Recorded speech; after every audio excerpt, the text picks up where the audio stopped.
Okay, just a few more seconds. Everything looks green.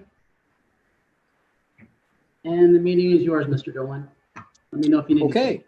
Well, welcome everybody to our second electronic meeting of 2020.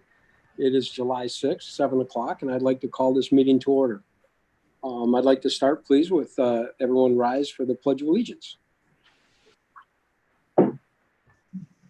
I pledge allegiance to the flag of the United States of of America and to the republic which for which it stands, one nation, under God, indivisible, with liberty and justice for all.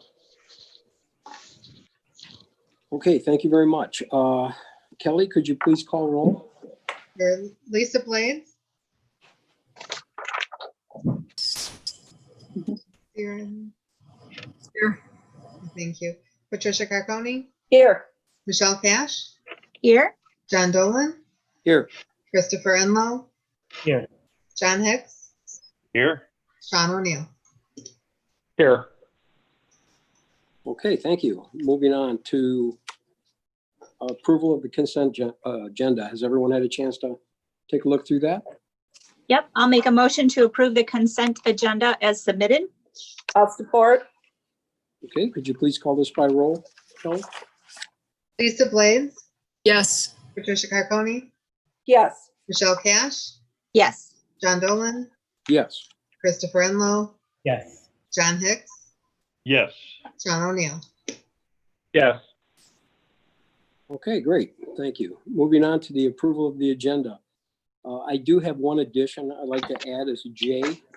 It's a discussion of the CDBG funds, and that'll be explained to us by Brian.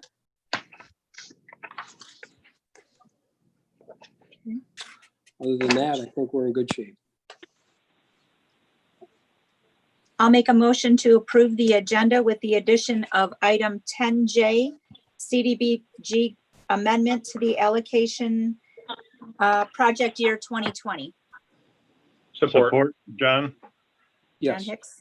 John Hicks. All right, please call this one by roll. Michelle Cash. Yes. John Dolan. Yes. Lisa Blades. Yes. Sean O'Neill. Yes. John Hicks. Yes. Christopher Enlow. Yes. Patricia Carconi. Yes.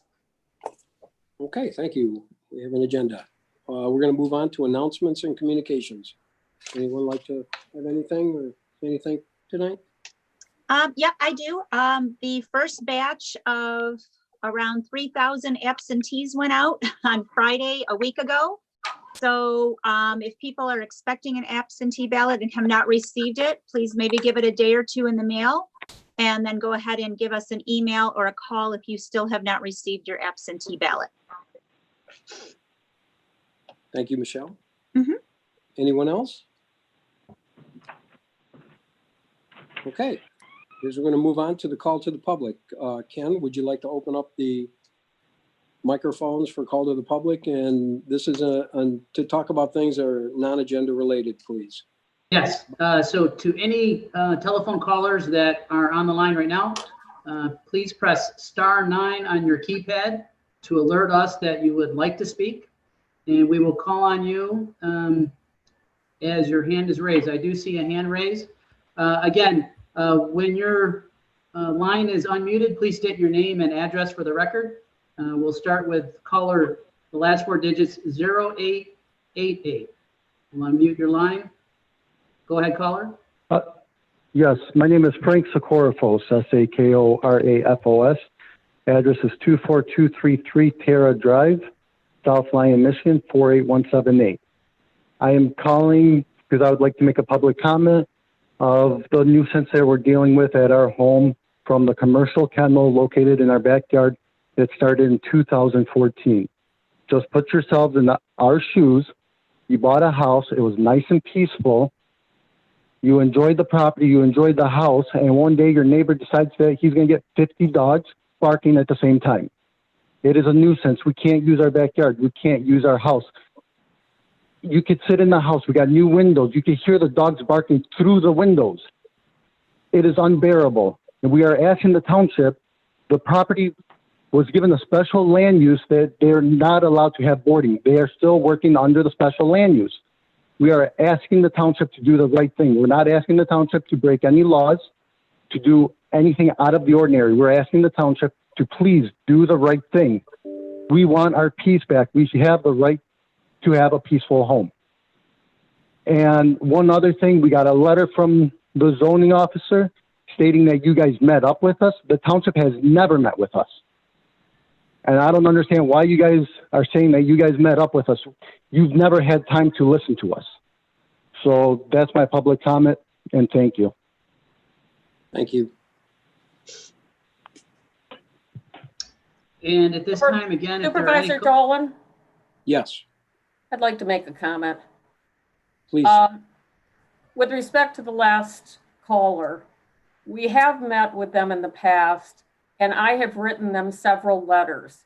We've gone through this extensively, explaining that there are no violations that the township can prosecute with respect to Dandy Acres. And that this is just a private matter, that the homeowner is free to hire his or her own attorney to file a private nuisance case. But there is no ordinance that is being violated that we can bring suit on. And I know he continues to appear at each meeting, but appearing at each meeting doesn't change the fact that we will not be taking any enforcement action because we can't. Okay. Thank you. Ken? Mr. Dolan, there are no other callers with their hands raised. Caller 0888 has raised their hand again. Yeah, I think that we got to move on. Yeah, we're not going to get into a public debate about this issue. Okay. There are no other callers at this time. Okay. We're going to close the call to the public and we're going to move on to reports. First up is DDA, and I believe Tina is on vacation, so we're going to move right on to fire. Chief, anything in the fire?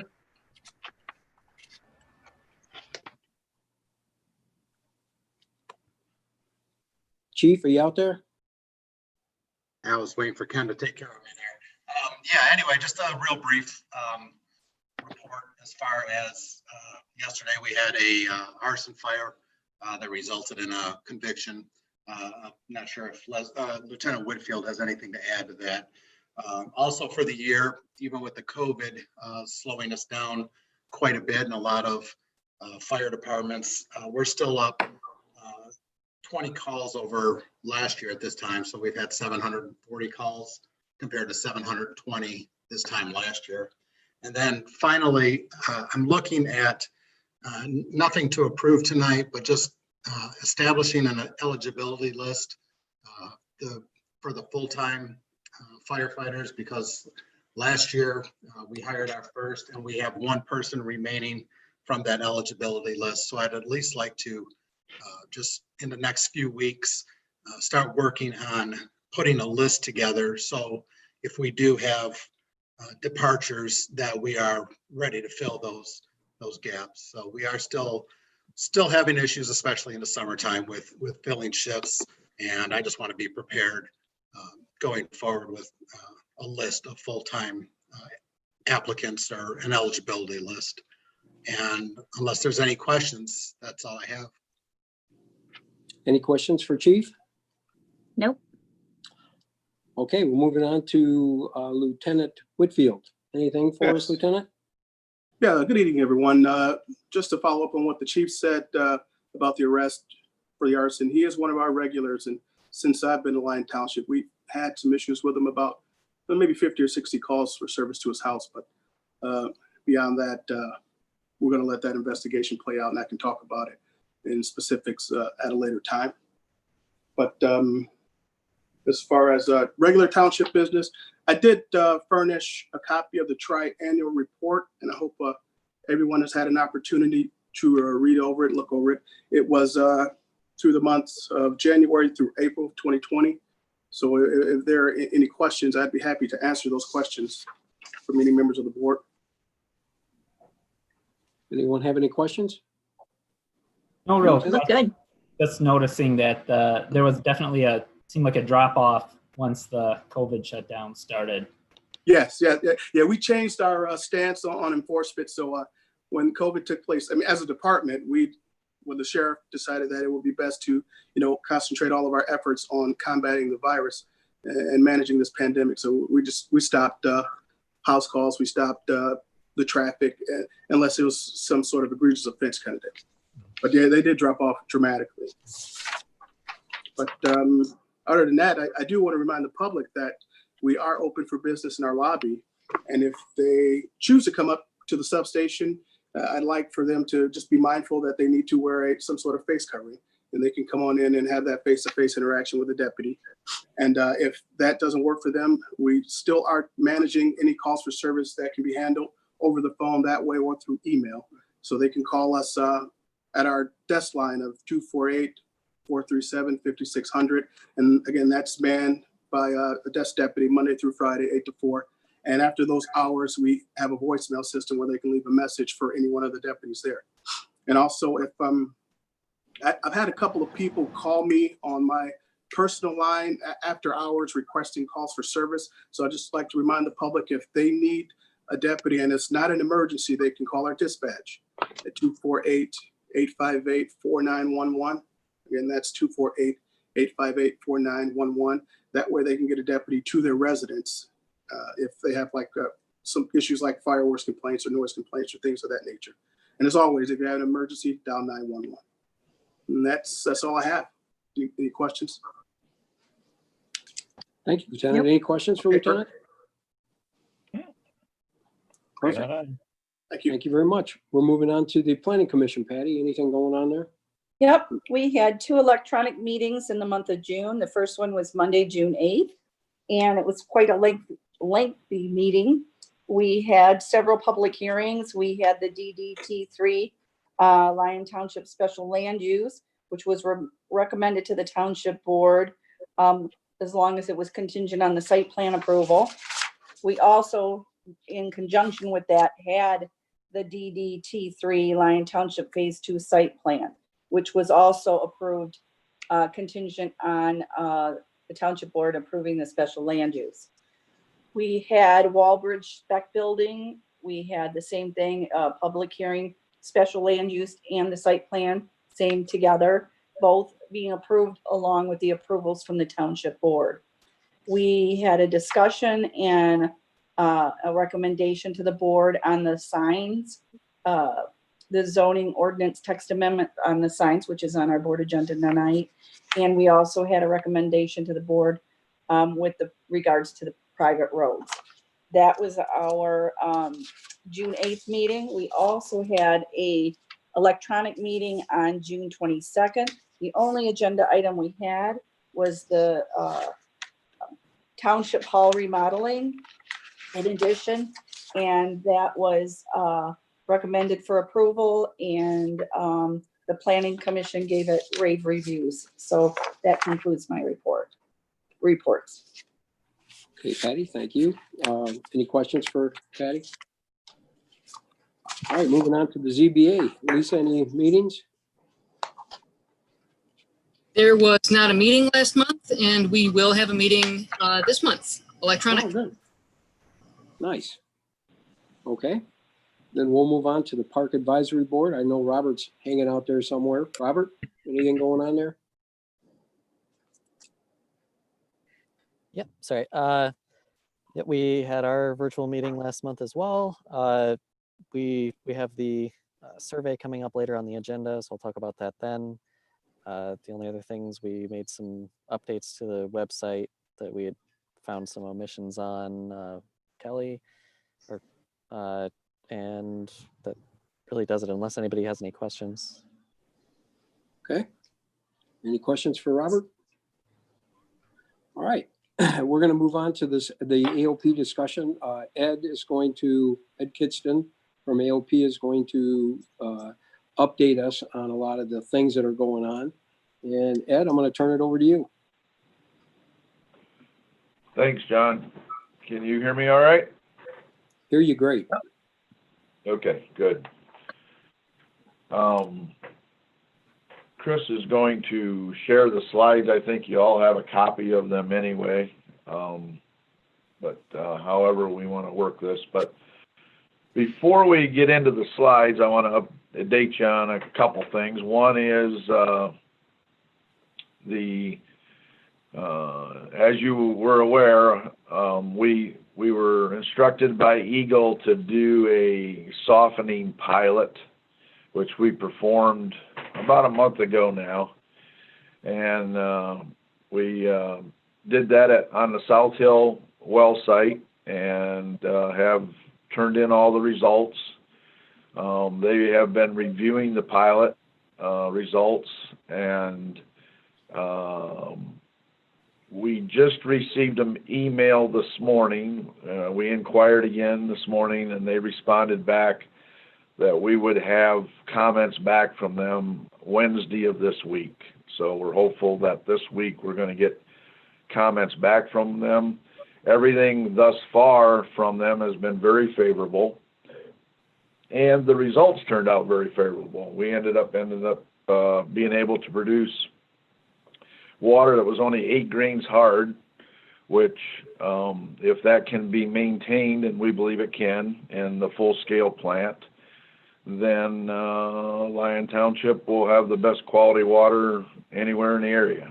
So that's what we're hoping for. And we're hoping that Eagle will give us the green light to go forward with full design, hopefully in the very near future, maybe as early as this Wednesday. And obviously you guys will be the first ones to know if in fact we get the green light there.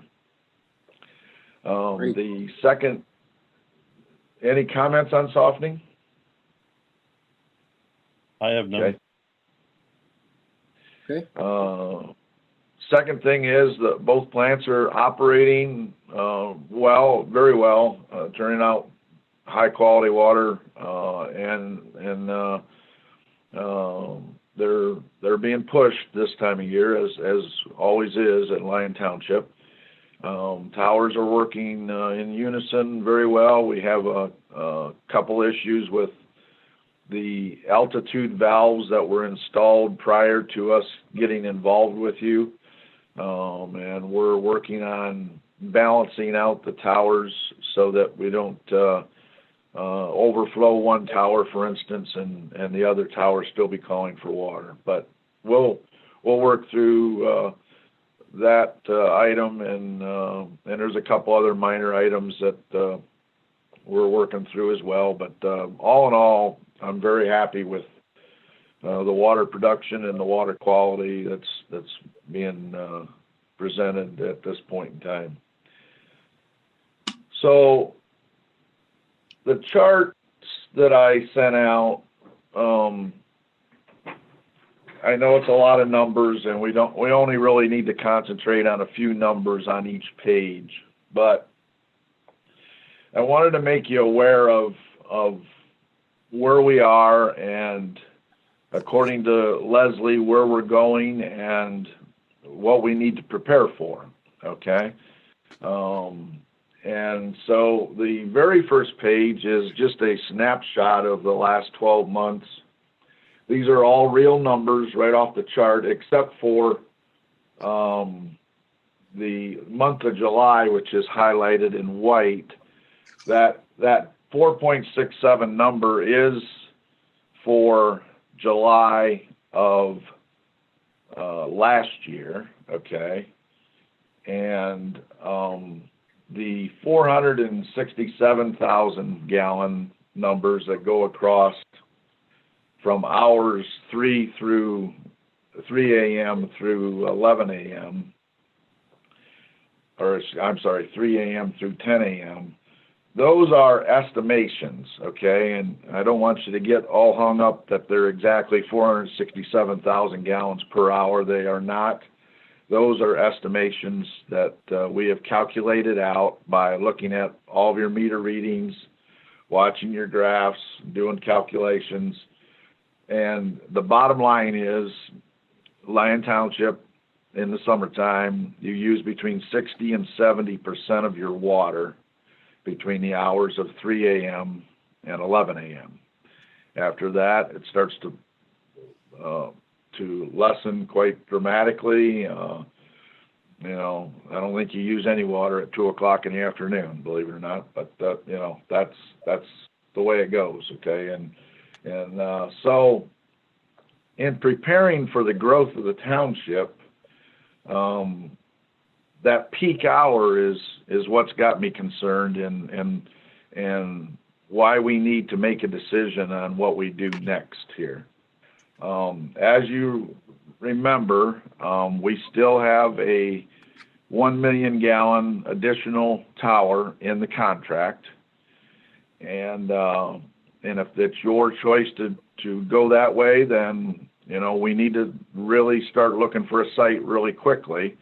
But I'm hoping after tonight's discussion, now that we have experienced your system and learned how you use your water, I'm thinking that a 2 million gallon tank in lieu of the 1 million gallon tank will make much more sense to you. And I'm hoping these graphs or these charts that I made will help it in understanding that. So if we go to the second slide, Chris, what we see here is a 6 million gallon per day July. And I can tell you that in the first few days of July this year, we have been over 5.5 million gallons. So we're getting very close to the 6 million gallon threshold already, just with the existing developments that we have. And if we go to 6 million gallons a day, the top line is our water storage. We start with 1,750,000 at 3 a.m. in the morning. And if we indeed use 600,000 gallons per hour, which is fairly accurate, you can see at the very bottom that we only can produce 460,000 gallons per hour when both plants are operating. Now, as you can see, we're not anywhere near the capacity of the water plants. We can produce 11 million gallons in a 24-hour period. The thing that's questionable right now is, can we produce enough water in an hour's time for 7 consecutive hours to meet your peak hourly demand? And as you can see, we are 140,000 gallons short per hour for those morning hours. And if you watch the water towers up above, we get down around 1 million gallons left in storage and then go to 914 and, you know, and so on and so on. And after 8 o'clock, we start to pick back up a little bit. So we're still okay with 1,750,000 stored and running 6 million gallons a day. Okay. Any questions so far? No. Okay. Now let's add some new developments into the township, which I understand are coming. And we're on to the third slide. And now we're pumping 8 million gallons per day, which means our 800,000 gallons per hour is eating up our existing storage very quickly. And as you can see, by 7 o'clock in the morning, we're out of water. Now, we're not technically out of water because the water plants are still producing 460,000 gallons per hour. But we're getting a lot of phone calls right now at 7 o'clock in the morning, okay, with only 1,750,000 stored and not being able to make up the difference. We are running quite short in those morning hours. Now, again, by the time we get to 10 o'clock, we're starting to pick back up and improve ourselves, and by 6 o'clock in the evening, we'll be okay. But none of us want to go through the nightmare at between 3 o'clock and 7 o'clock in the morning. And that's where we would be. The towers do not maintain the pressure that we need to, and we're in trouble, okay? So go to the next slide, please. So here's an 8 million gallon a day and we've built the second 1 million gallon water tower. So now we're starting with 2,750,000. We haven't improved how much water we can put in the line in any given hour. So we still have the deficit early in the morning. And you can see the towers start to struggle. We don't get anywhere near what we did at 1,750,000. But even with the additional 1 million gallons of water in the air, we're struggling by 8 o'clock and trying to keep up. And that's at 8 million gallons a day. Now, here's the other thing that I want you to look at on this slide. Look at the December low. That doesn't change. It changes some as you add developments, obviously. It goes up slightly, but it's still quite a bit below where your peak day is in July. And it's that delta that causes the issue here and has caused the concern. And so in the wintertime, we're really technically 7 months out of the year, maybe possibly 8 months. In this scenario, we would have 2,750,000 gallons stored, and we're only going to use 1.5 million gallons in December and January and February. And so we're only going to turn the water towers over every 3 days, which is not out of the ordinary. It's on the high end, okay? If we get 7 straight days of sub-zero temperatures and we're only using 1.5 million gallons of water and we have almost 3 million gallons stored, we're going to be making precautions. We're going to try to move that water or lower the tanks or do other things that will, so that we don't have so much water up in the air with such cold temperatures and such low flows, okay? Which is one of the reasons I think this groundwater storage tank is a great idea as well, okay? But I just wanted to point that out. So now you go to the next slide. And here's an 8 million gallon summer. And again, the winter is still 1.5 million, okay? And we put online a 2 million gallon tank that's on the ground with its own pumping station. In effect, what we're doing here, by eliminating a water tower and adding a 2 million gallon tank and a pumping station, is you can think of it as we're adding a third water treatment plant to the system. Now it's going to get treated water from the other 2 plants, but we're adding a third way to meet our peak hour. And so when our peak hour is 800,000 gallons a day, or 800,000 gallons per hour, and we have 2 water plants that can produce 230 and a pumping station that can produce 240, now we're only 100,000 gallons short. And as you can see going across the top, we don't even get in trouble at all day long at 8 million gallons a day, because we're meeting that peak hourly demand with 3 different sets of pumps and 3 different locations of supplying water. Does everybody follow that? Mm-hmm.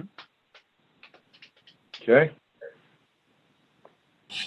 Now, was there a comment? Okay. The other advantage, as I just mentioned, to doing this is if we have this tank on the ground and we have 2 million gallons stored, we can bypass this tank in the wintertime. So when your summer season ends, sometime in the fall, we will pump the remaining water out of this tank, and we will, obviously the pumping station will be in a heated building, and we will just leave the tank dry for the winter.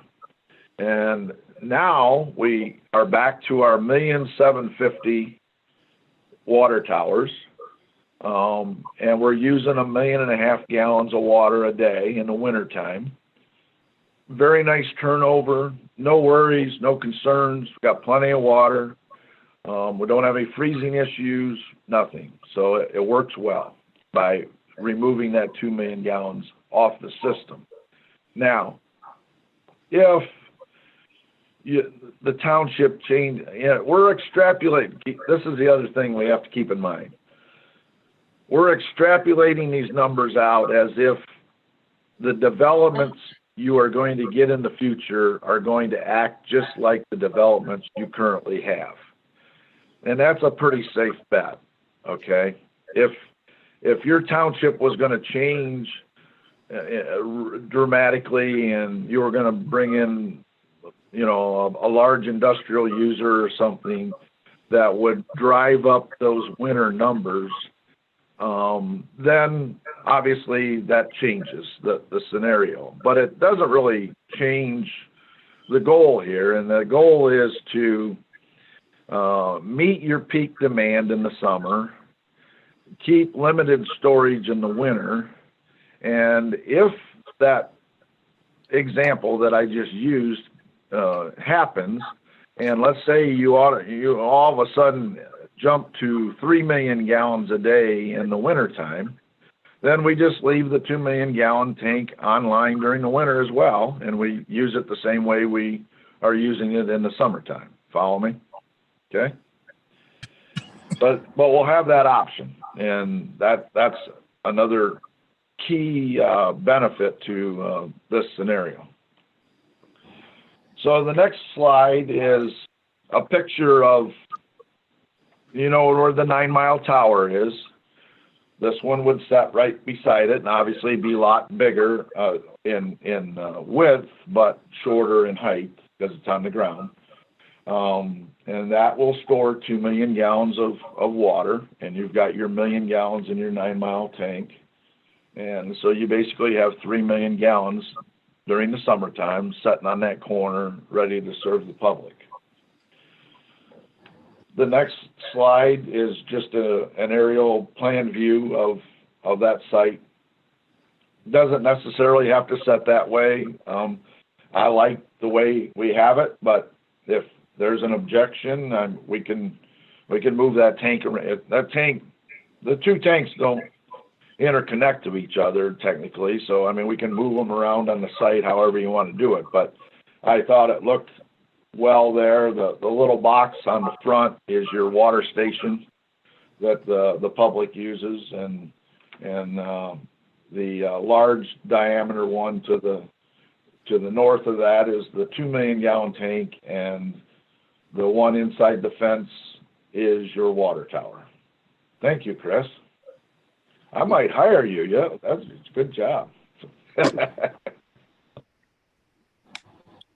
Okay, so now let's look at our end game. Your township has grown so much that you're using 11 million gallons a day in the summertime. If the same ratios work out, you're still only using 2 million gallons a day in the wintertime, okay? And, but as you can see, we can meet your peak summer demand, even with the 11 million gallons a day coming out of the 2 water plants and the 2 million gallons a day stored. We still don't even get close to getting in trouble at our peak hour. We're down to 1,354,000. That's as low as we get. Okay. And so it works really well even when you're peaked out. Now, obviously, if we get into summers where you're running close to 11 million gallons a day on a regular basis, you know, me or somebody else is going to come back to you and say, you need to expand your water plants so that you can produce more water. And that would happen, almost certainly that would happen at the South Hill site, not the Woodwind site. So if we get into that scenario, and I think we're a long ways from that scenario, but I'm not privy to all your developments. I don't believe we're too far away from your 8 million gallon per day. I think we got a ways to go before we're at 11 million gallons. Okay.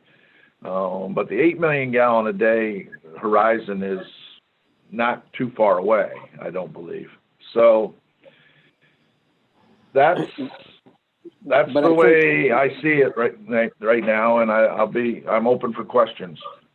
Well, I just want to say something really quick, Ed, is that, you know, it's not every summer that we'll have droughts like we have now with 93-degree weather. And I think that's causing probably most of it, but we do want to be ready for it. And the only question I have is, like, you know, the cost of the difference. I mean, you know, that going from a 1 million gallon to a 2 million gallon, you know. The beauty about it is we don't have to change one dime in the contract. I'm going to lose a little bit of money going to the 2 million and the pumping station, but not enough to worry about. So we just keep the same contract. We eliminate the 1 million gallon tank, elevated tank. We replace it with a 2 million gallon tank and a pumping station, and obviously all the controls and everything to go with it. And we're even. And that's the beauty about the whole thing, is that I don't have to ask you for more money.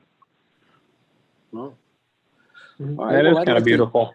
Yeah, I'd like to just really quick go ahead and just let the trustees or the board members go ahead and ask any questions. Please ask them if you have any. Everyone understand it? Yeah. I guess.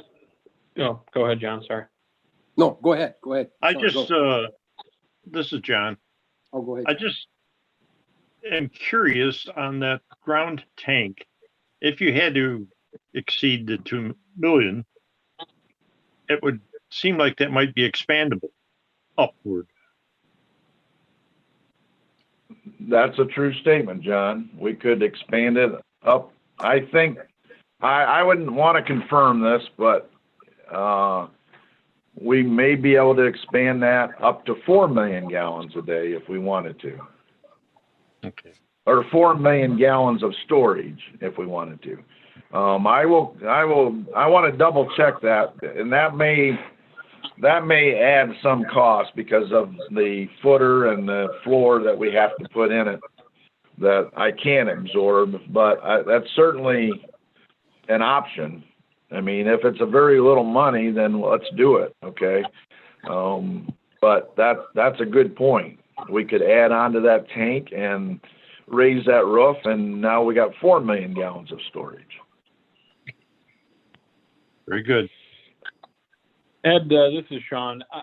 My question is, you know, we were talking about, you know, another 1 million gallon tower at a different location.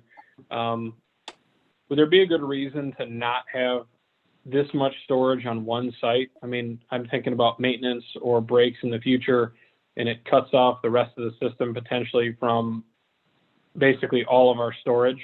I mean, is that problematic? Should we be looking for another site rather than having 3 million gallons on the same corner? Well, the next comment I would make to you is that you need to put into the master plan and continue down 9 mile road with the 16-inch pipe if you can. You know, if the sooner you can work that in, the more confident I would feel, because you'd have a 16-inch on 9 mile road, you'd have a 16-inch on Griswold Road. As long as proper valving's put in, I don't see an issue at all. there are many communities that have all of their storage on one site. So I don't think it's a huge worry. But I mean, there's a concern there. What we definitely want to do, I'm sorry, was this Chris or Sean? It was Sean. Sean, what we would definitely want to do, Sean, is we would want to valve this thing in such a way that if the water tower went out for some odd reason, we could bypass it. If the 2 million gallon tank went out, we could bypass it. You know, keep all of our alternatives open in that regard so that, you know, we had lots of flexibility in case of the very unusual circumstance that would happen. I can tell you from experience that very seldom do you lose a water tower or a water storage tank for any extended period of time because it's something fairly simple and can be fixed fairly quickly. Just to add a little information to what Ed just stated, we are putting that water main on the capital improvement plan, which I would expect to be before you in August. Just so that you're aware of it. That is one of the projects that that will be on that list. And I think just to kind of reiterate Sean's question, I don't really think he was talking about the tanks or the towers. I think he was talking about if you had a water main break, if all of our storage was on that site, how would we get it throughout the township? Yeah, that was part of my question too. Yeah. Well, and there's no doubt that's a risk. Right. But it's a slight risk.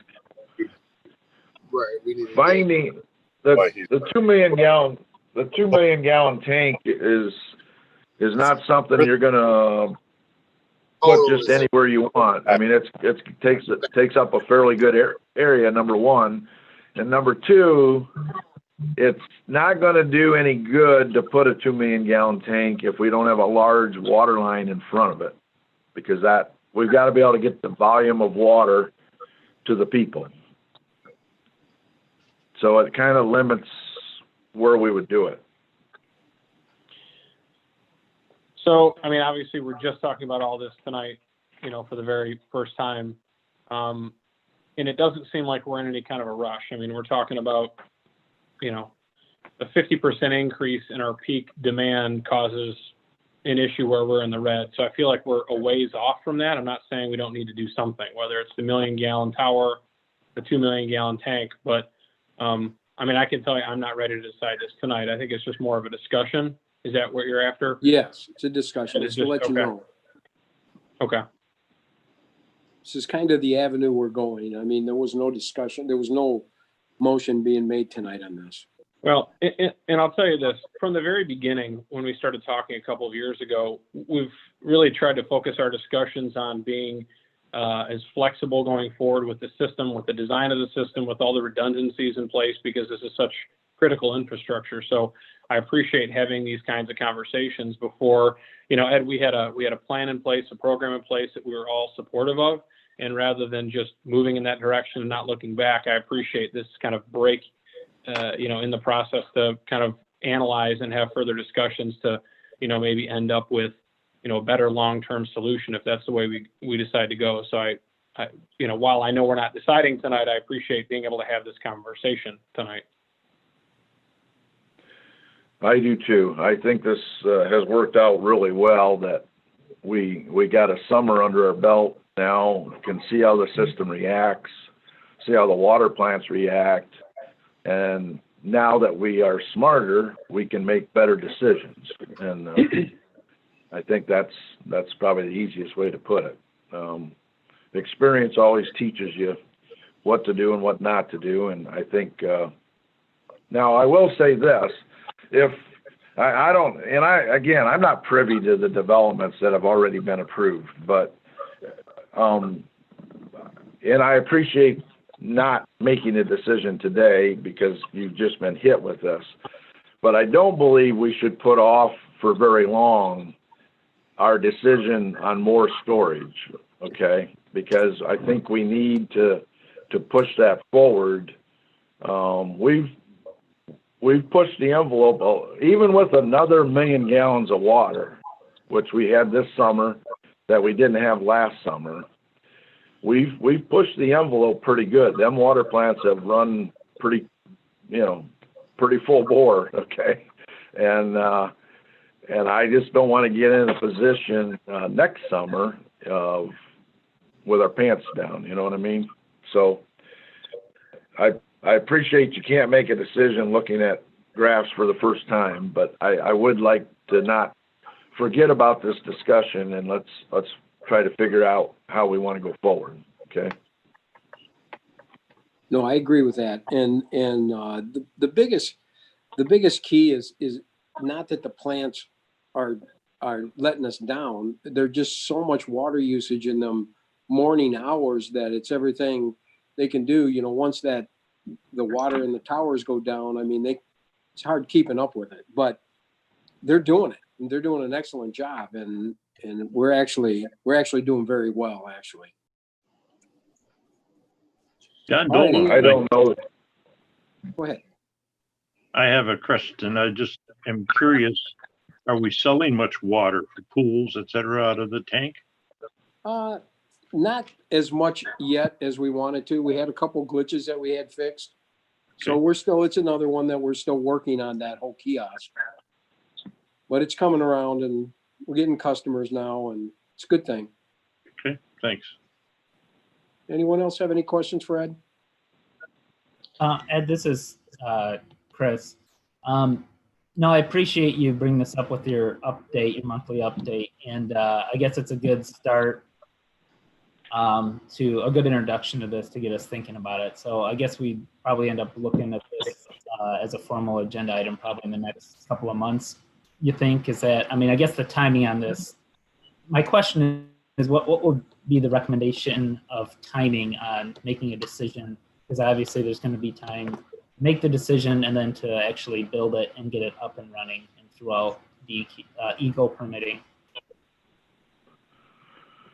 Well, what I would really like to do is have you ponder it for this month and make a decision next month, so that either way you decide to go, and you guys, it's your money and I'm just giving you my professional advice, okay?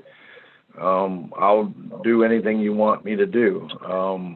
But I would like to get a decision next month so that we could prepare plans, get them into Eagle, and hopefully, begin building whatever before the end of the year, so that so that we are prepared for next summer if in fact we need it. And even if nothing development-wise changes between now and next summer, the system will work so much better with additional storage. You're way under on storage. I mean, that's the fact, and there's no way around that fact. It's how we go about getting the additional storage to make the system work more smoothly, and so that nobody lays awake at night. We know we've got it, and it's working fine. We're not straining the system, and so to answer you, that's a long answer to your short question, but I'd like to get a decision next month if we could, if you guys are in the mood to do it. So, well, let's do this. Yeah. Let's go ahead now that everyone has seen it and kind of got an idea, and they know about the tank and what the tank looks like. And let us go ahead and think about it. And then maybe next month we'll do an agenda item, as Chris mentioned, and then we can have a full-blown discussion and possibly either a motion to move forward or not. But it'll give us an opportunity to think about it. I agree. John, between now and then, oh, sorry, go ahead. Go ahead, Michelle. Sean. No, I just Okay, said I that was I just gonna totally say- agree with that. Okay, Sean, go ahead. Okay. No, I'm still concerned about having all of our eggs in one basket. I guess I'd like to have between now and the time we talk about this again, whether it's next month or the month after, looking at other sites that could potentially, that we have ownership of now that we could potentially site this 2 million gallon tank on, just to have looked at it. We can look at that. John, can I speak? John, go ahead. Yes, absolutely. Okay, this is Patricia. I'm very much in support of it. When John showed it to me the first time, we're at the Township Hall all the time. So John mostly gets all the complaints about the water.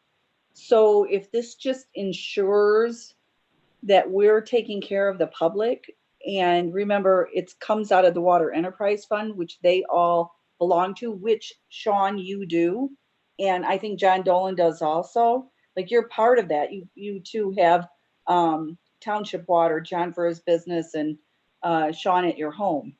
And, you know, we want to make sure that we take care of those customers. And I like, number one, that we own the property. And I know we've looked with Ed several times at our other township properties for the elevated storage tank. So I know what, Sean, you were saying about not having all your eggs in one basket, but you got to have storage somewhere. We own the property. It's an additional $1 million, which if Ed looks into it, could give you $4 million. I mean, I just think it's a win-win. Not that, you know, we can look at other places, but, you know, as far as how much property we have, you know, it can't really be up by us, by the Township Hall, because that's not stable property. But I am looking at some tax sales properties that's coming back too. Maybe we could obtain, but I think we just want to, you know, really take a look at it and move forward. So we're not worried about it. You know, we got this far. Those are just my comments.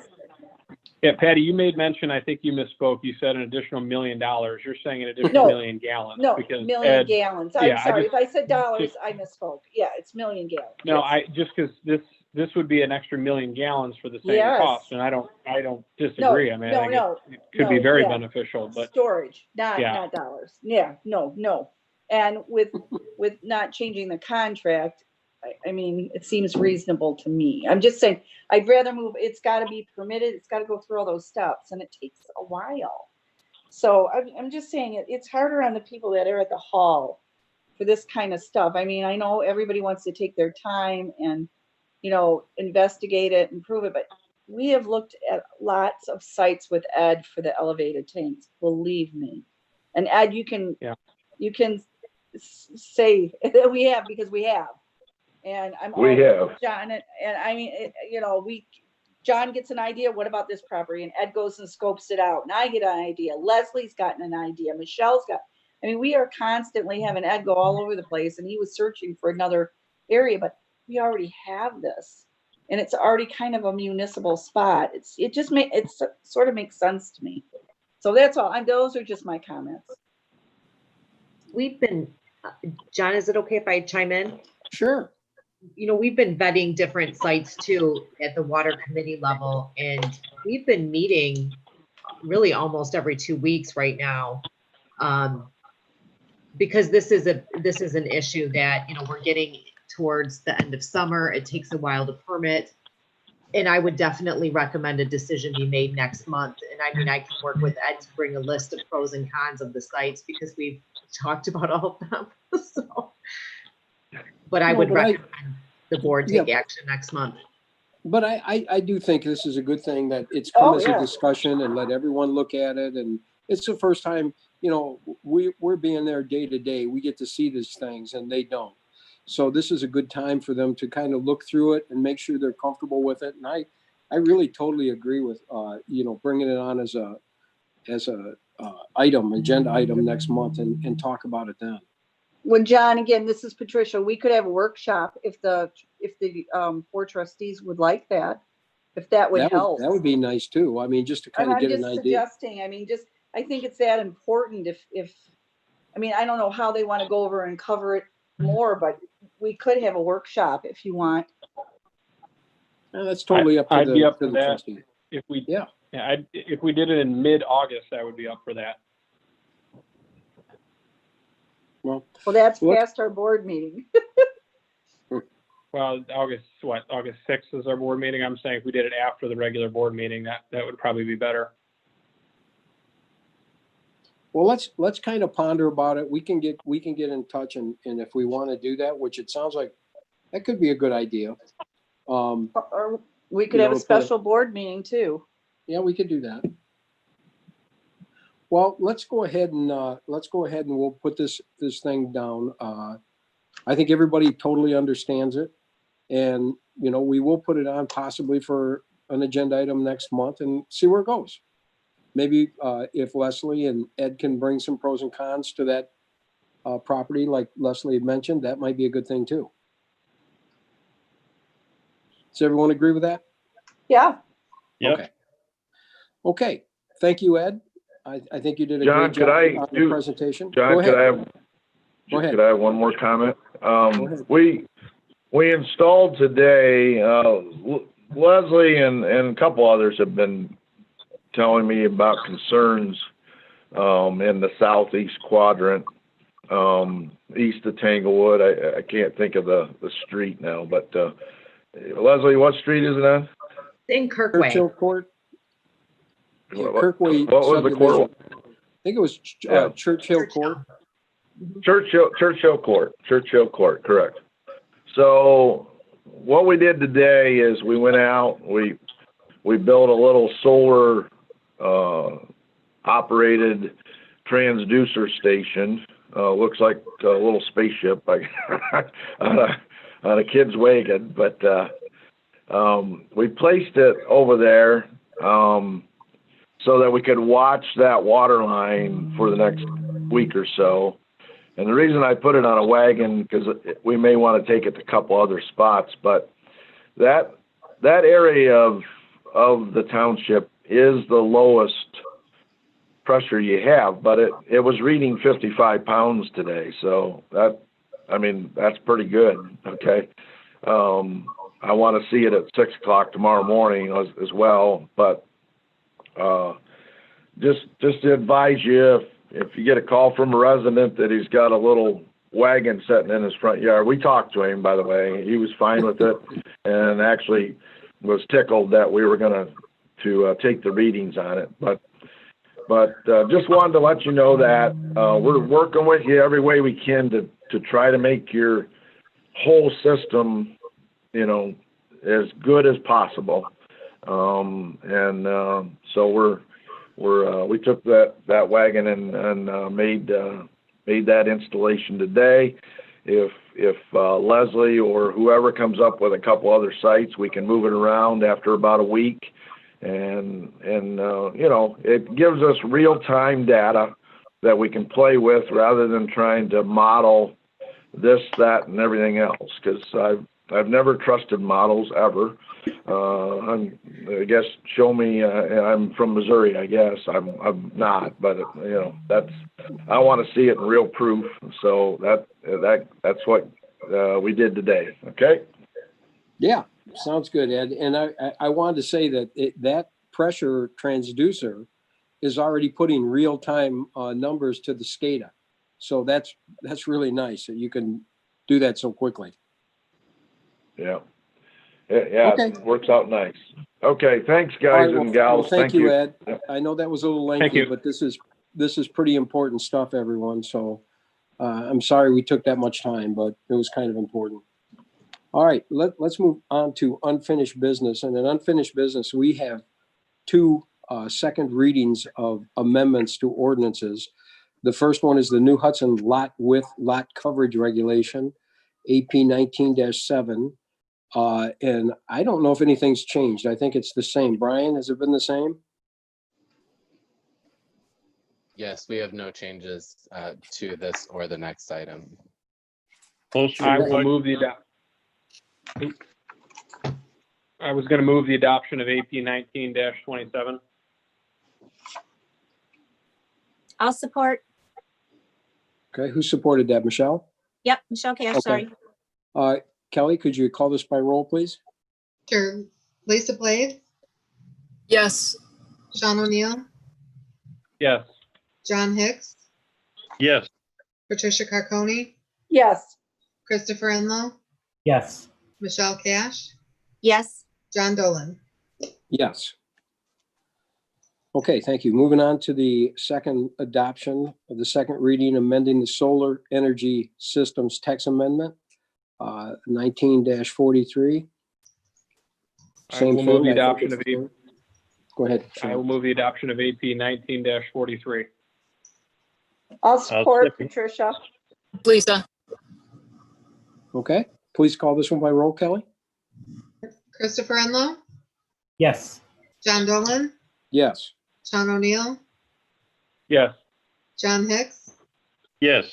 Lisa Blades, yes. Patricia Carconi, Yes. Michelle Cash. Yes. Okay, thank you. Let's move on to new business. Our first item is A. It's DDT3 Lyon Township Phase 2 Special Land Use AP 20-10B. Brian, you want to go ahead and start us out there? I will. Thank you, John. The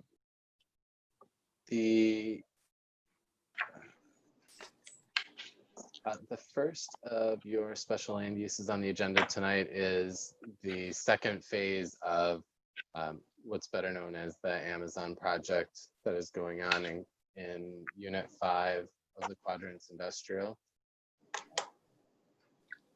Just as a brief background, phase 1 was allowing temporary parking on the property directly to the west, utilizing some of the gravel lots that were there to get vehicles started and get that operation up and running.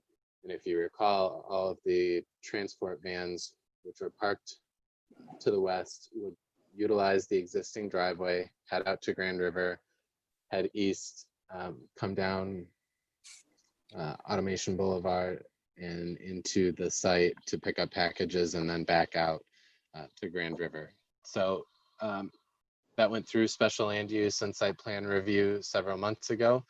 And coming back now is the second phase of the project, which is the formal parking area for the facility. This encompasses 632 parking spaces on the property to the west.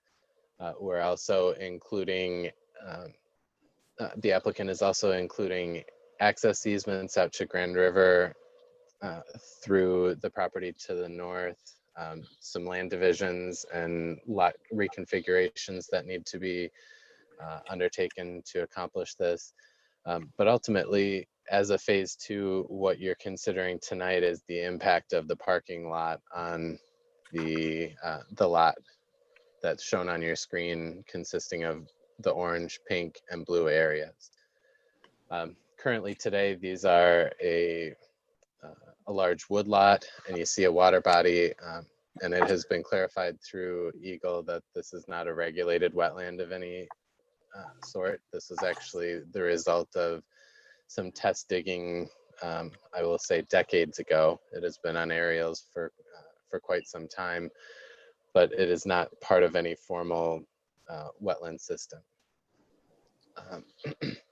So the Planning Commission reviewed the project and held its public hearing at its June 8th meeting, at which time it approved the site plan, subject to some minor conditions, and voted to approve the project 5-1. And so that came in the form of a recommendation to the Township Board to approve the special land use for the site. So the site plan approval that was given was conditioned upon special land use approval by the Township Board. In terms of review standards for the site, this is in our wellhead protection area, and so in that instance, the project is subject to our 9 typical special land use standards as well as our special land use standards. We don't find anything changes in terms of compatibility with adjacent uses and the master plan and the provision of public services. The distribution facility remains in operation. This will ramp up the amount of packages that can go in and out of the facility. But we still find that the Grand River corridor is really the place that we want facilities like this, just distribution type uses. If you recall, during the phase 1 review by the Township Board, the traffic impact study had not yet been finalized. So it has been finalized since that point in time. The improvements that are to be installed include turn lanes and tapers at the driveway to the parking lot. If you were to follow my cursor, you would head directly up to Grand River, and at that Grand River driveway would be those improvements, as well as some improved striping at Automation Boulevard.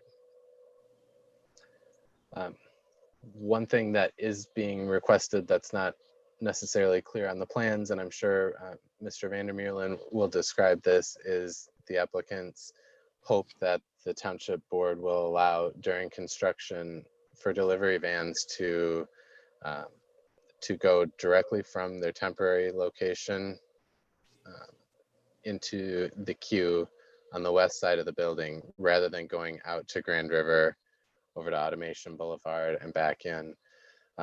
This will cut down on the amount of potential trips on Grand River. You won't have people, delivery drivers, exiting this parking area and heading back to the facility. So it's just an attempt to minimize some of the traffic that is on site right now. So that is one thing that we ask you to consider, is whether or not we would allow a temporary access route between the parking and the building without going out to Grand River.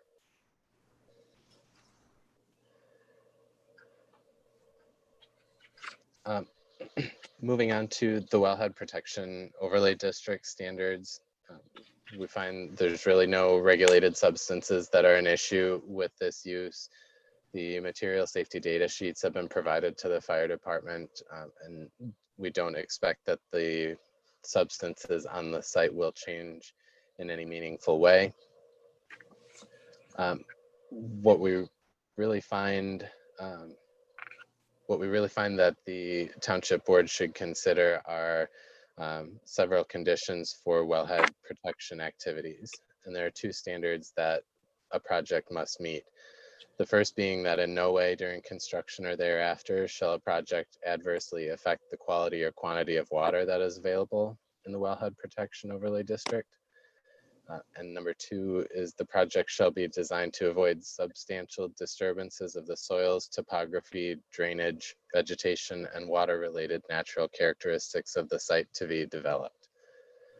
And we had some pretty interesting conversations at the Planning Commission about this particular standard. And one of the conclusions that everybody came to, and hence the 5-to-1 vote, was that for the site to be developable in any capacity, we've got to be reasonable about what can come down in terms of the woodland and filling the existing man-made pond that's on the site. If we don't allow some development on this site, we make it a non-developable parcel. And as zoned, we believe, and the Planning Commission believes, that the site should be utilized for the list of uses that are in the zoning ordinance. So that is where I'd like you to spend some time discussing the project tonight and whether you feel it meets that standard. We think the use is reasonable.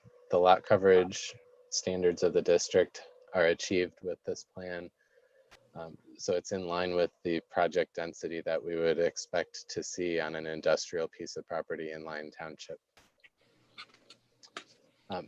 Based on the comments from the Planning Commission, the analysis of the standards, and the findings in our review, we would recommend approval of the special land use, but I'm happy to take any questions that you might have. Okay, Brian, thank you. Any questions for Brian at this time? All right, Leslie, do you want to add anything? Sure, thank you. Just like to reference our June 16th review letter, which is in your packet. And most of our comments are really just for information purposes about the site and what's being proposed. For example, item number 3 under our general comments, a 10-foot wide pedestrian pathway as required is shown conceptually along Grand River. We were informed verbally that this would be installed as part of phase 3 construction. However, our recommendation is that it would have to be constructed as part of phase 2.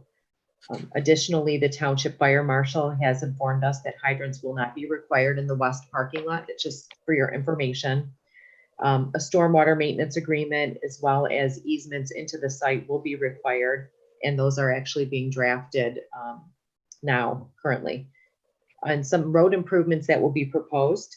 The traffic impact study recommended that the entrance drive will have a deceleration and passing lane along Grand River, as well as additional paving striping on Automation Boulevard to delineate the approach lanes.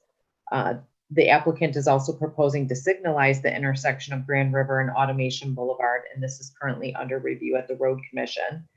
And the revised traffic study has been reviewed by our subconsultant, GHD, and their review is attached, and they are satisfied with the improvements proposed. That's all we have. Okay, thank you, Leslie. Any questions for Leslie? I have a question. Go ahead.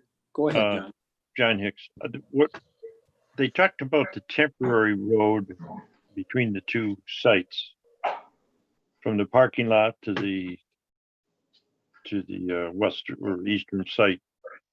Why wouldn't that be a permanent road? Keep that traffic off Grand River, you know. There is a permanent connection on the plan.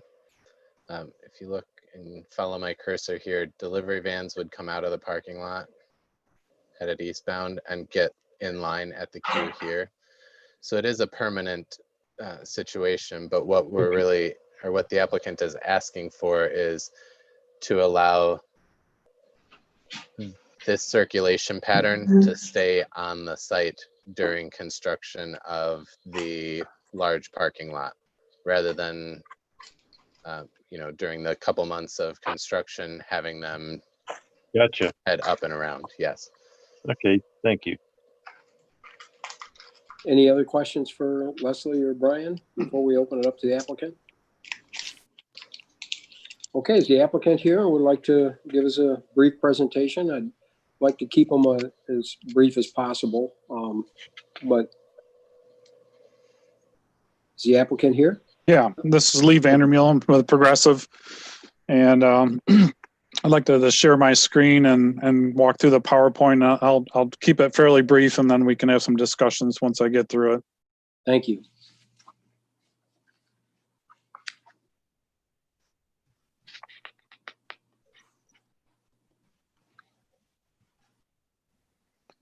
So we're here tonight to ask for approval for the special land use for the DDT3 project. As we talked during phase 1, the area that we're looking at developing is Unit 5, which is currently in use by the applicant.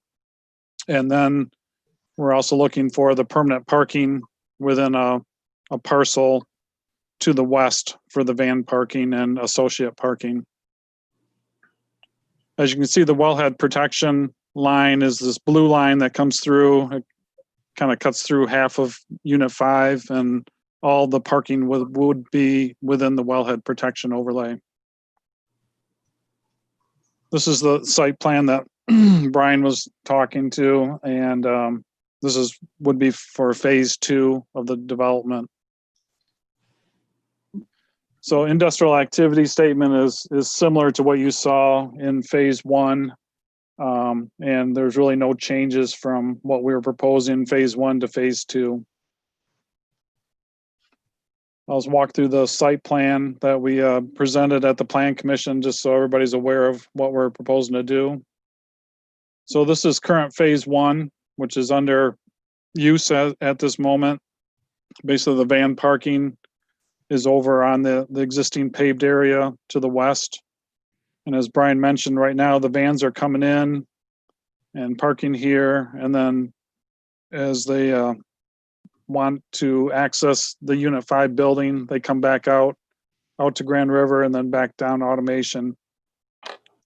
So one of the things we were proposing is while this is under construction, for the permanent parking, that we provide access directly to the facility for that 2 to 3 months while this is being built.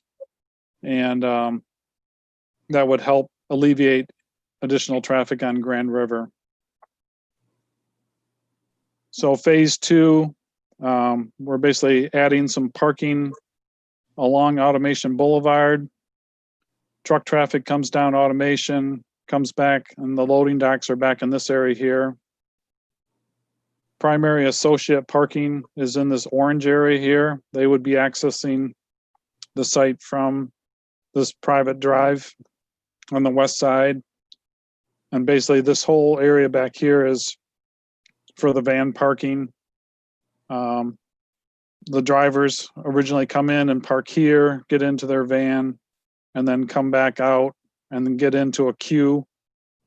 And then they come over and get loaded at this location here, and then they would exit out onto Automation Boulevard. This is the temporary drive that we were talking about. Basically, there's existing gravel drives within the west parcel, and basically all we need to do is add a gravel drive to connect to the Unit 5 building, and that would keep the traffic from having to go back out to Grand River. This is just a more detailed site layout for the Unit 5 building. More detailed layout for the west parking area. This is what we're proposing for Grand River. Basically a dedicated left turn lane coming into the site. Dedicated right turn lane coming in. This is a 3-lane section of the private drive to have dedicated left and dedicated right. At Automation Boulevard, we're basically restriping this roadway to provide basically inbound, left turn, straight, and right turn coming out. And then also we're restriping the private drive on the north side to include a dedicated left and then a straight and a right. And this would be a signalized intersection. These plans are into the Road Commission right now for approval. Both the signal plans and the roadway improvement plans. This is the existing building that's on Unit 5. We are looking at adding a canopy over the top of where the vans are loaded. And if you go back here, it would be along this east side of the building. There would be a canopy coming out just below these windows here, coming out and covering the vans just to protect the packages as they're being loaded into the vans. This height on here is 14 feet to meet the fire department requirements. We do have, let's come back up to this plan here. We do have a bypass lane that comes all the way around the building for fire, as a fire lane. So they do not have to go underneath the canopy, but we do have the canopy high enough, and just in case they need to get under there. This is what we're looking at doing for the west parcel. Basically, this parcel C in the back would be where the parking area is. Parcel A and parcel B are a future phase 3 development that the landowner is looking at developing in the future. This would be the drive that comes in from Grand River all the way back, and there's basically a cul-de-sac at this location for people to turn around. It's a full turnaround for trucks if need be. I'm just going to walk through. So this is kind of what they're looking at for phase 3. This is conceptual at this point, but they're basically fully utilizing that property for future development. This is a site utility plan that's basically all we're doing is relocating some water main around the canopy and some storm sewer. So there's pretty minor improvements required on this site. The landscape plan, basically meeting ordinance. We are contributing to the Township tree fund because of the number of trees that we're clearing on the west parcel.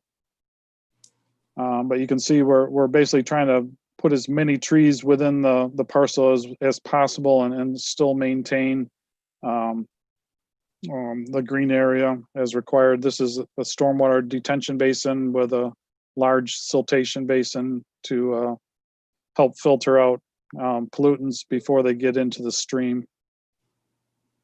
This photometric plan. So I know at our last meeting, we talked a lot about traffic, and we have updated the report based on the current operation. And as you will see, the highlighted yellow areas is the typical peak hours on Grand River. It's basically from 7 to 8:30, and then from 4 o'clock until about 5:30. And so what we're showing with this table is where our traffic falls within the peak hours. And as you can see, our shift times, the first shift basically comes in at 1:30 in the morning. And then really there's another smaller shift that comes in at 5:30. But then during peak hour, there's very minimal amount of traffic that comes into the site. Once 9 o'clock, this is when the vans drivers are coming in and then they're leaving at this point here. There is some traffic numbers in here for flex drivers coming into the site, and that's during peak hour, peak periods for the delivery station, that they would have some flex drivers come in. But once again, that's about 1 to 2 o'clock in the afternoon. And if we get down to the afternoon peak hour, you can see we do have some traffic during that peak hour, but it's pretty minor compared to the overall traffic on Grand River. And then this is where the van drivers basically come back into the site, and then they leave in their personal vehicles. So this is kind of the chart that the traffic study was based on. And I just want to show you this. This is the green here represents the overall traffic on Grand River. So you can kind of see these peak hours basically occurring at 7 to 7:30. And then once again at between 4 and 5. And the blue represents traffic coming from the development. So the traffic coming from the development basically is outside of the peak hours for Grand River. And I just want to show you one other item. So this is the service tables for the traffic impact. And during the peak hour, you can see right now at Grand River and Automation, this is existing conditions, which is northbound and southbound. We have a very low level service D and F. And when we go up to the 2025, we're looking at basically F ratings for that intersection. And then with the 2025 build out, once again, it's F. But when we do the improvements, this is build with mitigation. And this is basically the traffic signal that we're looking at here. We get that service level all the way back up to a C level, which is an acceptable level for a collector roadway like Grand River. And that is it. So we're happy to answer any questions. I think Tammy, our traffic engineer, is in the lobby, and also Kyle was dropped and he's in the lobby. So we can see if we have questions for them, but we may need to let them back in. I'll let them in right now. Thank you. Okay, Lee, thank you. Well, let's go ahead and open up some conversation here. Would someone like to ask any questions to Lee or Brian or Leslie? Go ahead and start. Anyone would like to start? Sean, Chris, Lise? I can start. This is Chris. No, I appreciate the updates on the traffic report. That makes me feel a bit more comfortable with everything. And the proposal for a signal at Automation Boulevard to help with the traffic flows is a good thing. So I appreciate that. I know one item of discussion was the temporary connection between the two parcels. That's a great idea. That keeps traffic off of Grand River during construction, so that's good. The still from, I guess, the phase 1 discussion I briefly touched on is the phase 2 parking lot and the pond that's being proposed to being filled in. So that's the part where I'm least comfortable on this site because it's one of the criteria for the special land use. And I know even in the McKenna letter, they pretty much spell out that the plan does not reflect an attempt to minimize the impact on natural characteristics of the site. So my question to the applicant is what can be done with that blue parking lot to possibly wrap that around the pond or to keep the pond, or if, since it was identified as a man-made pond, which it does look like it appeared around the 1970s, could that be used as part of stormwater detention since it is not regulated?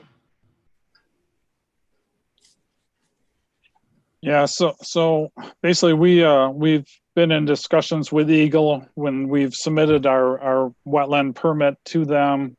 They have reviewed the conditions of this existing pond, and they're basically saying that the edge of the pond is a regulated wetlands, and so we are mitigating that area, which is about 0.25 acres of wetlands. When they walked the site, their biggest concern was actually this existing wooded wetland area down in this corner of the property. And we're basically maintaining that area. That's the area that they were most concerned about is the highest quality wetland on the site. Like Brian mentioned, this was man-made. Basically, they removed material from here to determine if it was suitable for basically sales to the industry for sand and gravel. And they, at that point in time, we're assuming they decided it was not worth dredging more of that material out. The pond is about 12 feet deep. And basically what we're doing is replacing that with this pond here, which is about 4 feet deep of water at this location. So we're basically replacing that pond with this pond here, and it just makes the layout of getting the vans much more efficient and works with the number of spaces we need for the development. We did look originally at bringing the parking lot down into this area, but trying to maintain this pond, I mean, it really caused some issues with trying to get the number of parking spaces on the property. So I don't know if that clarifies that or just raises more questions, but that's kind of the exercise we went through and just talking with Eagle on the value of that pond. They didn't really see much of a value. It's basically just sand and gravel at the bottom, so there's really no value to it from a wetland standpoint.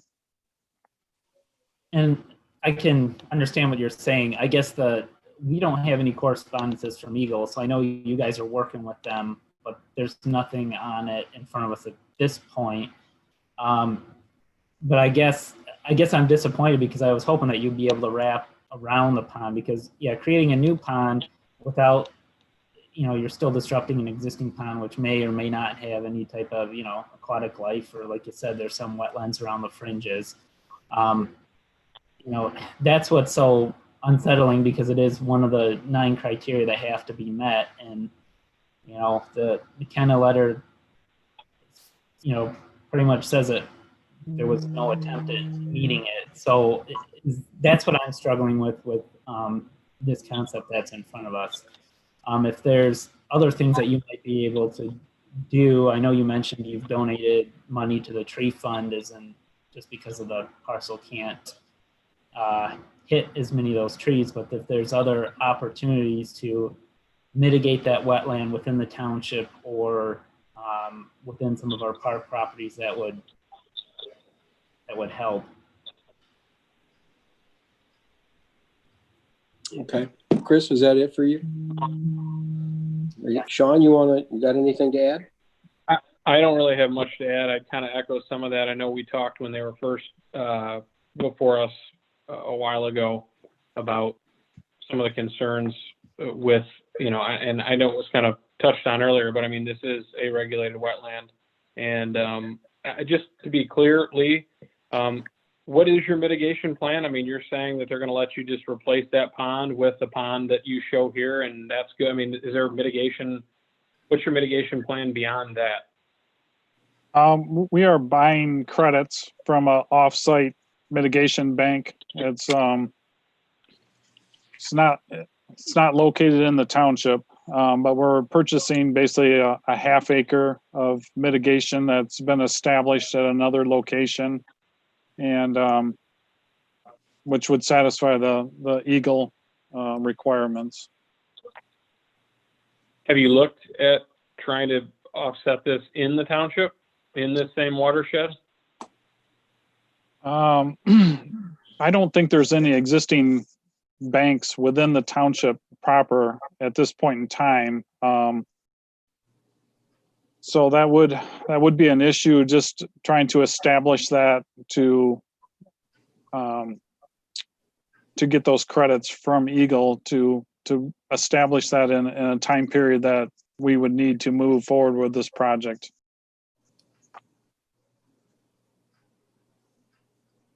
Okay. Sean, you anything else? And then, go ahead. Well, I know there was a question because of the concern about all of, I mean, there's going to be, and obviously the environmental impact is probably the most significant concern, or the one you're having the hardest time maybe meeting on the list of requirements. There are hundreds of parking spaces here, and you're going to be salting and plowing, and vehicles are going to be dripping whatever they drip in this parking lot. I mean, there was discussion about, you may want to install an oil separator. I mean, I don't think there's really any may about it. I mean, I think it has to be a requirement. I think there has to be, a maintenance interval prescribed as a part of that installation. And, I just don't see any other way. I think it would have to be a requirement. Yeah, the problem with a soil or oil separator is that the water table is approximately 4 feet below the existing grade. We're raising grade only about 6 inches to a foot from what's existing out there today, but that really doesn't give us room to install any type of oil separator on the site, because basically the storm sewers will be full of water, just like over on Unit 5 and the condominium on that side of the development. Basically all the pipes are full of water because of where the water table is at this location in the township. So I did discuss that with Brian a little bit, but I don't see any opportunity really to do an oil separation. We would definitely be interested in some type of an agreement for maintenance. I mean, we can sweep the lot, that type of activity to pick up materials that may be dropped by the vehicles. But that's probably pretty much the limit of what we can physically do on the site. But we do have a large sedimentation basin back in this corner here where basically all the parking lot comes to. It basically stores the 1-year storm, and this area would be somewhat isolated, and all the stormwater would filter through that before it gets into the detention basin, which is located in this location here, before it outlets into the existing stream. So you won't be surprised to hear that I'm pretty concerned that you can't achieve this separator for water quality in our wellhead protection area. Well, yeah, this area of the township, really nobody can because of the high water table. Yeah, you probably have the biggest parking lot and the most over-the-road vehicles coming in and out every single day, carrying everything it picks up off of the road, though, comparatively. nobody else has that kind of traffic volume in and out that you'll have, not even close. That's all I have.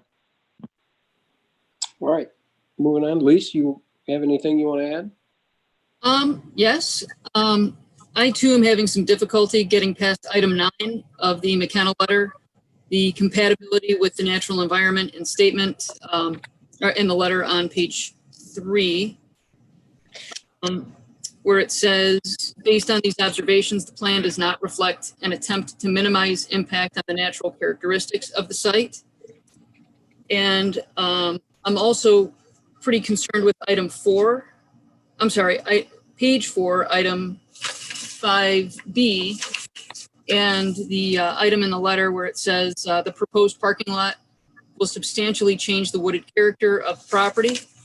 So those are the two biggest issues that I'm having. And, you know, I think it's important to reiterate what Sean had said about the mitigation, that it's not even going to be in the township, and having a parking lot of this size and not being able to provide any kind of oil separator when it is on our wellhead protection area. So I guess I'm just kind of saying essentially the same thing as Chris Enlow and Sean O'Neill, that I have serious concerns about these items. Okay. John? That's all I have. John, do you have anything you want to add? I do not at this point, no. Okay. Michelle, Patty, anything to add? Nope, I don't at this time. Okay. Michelle?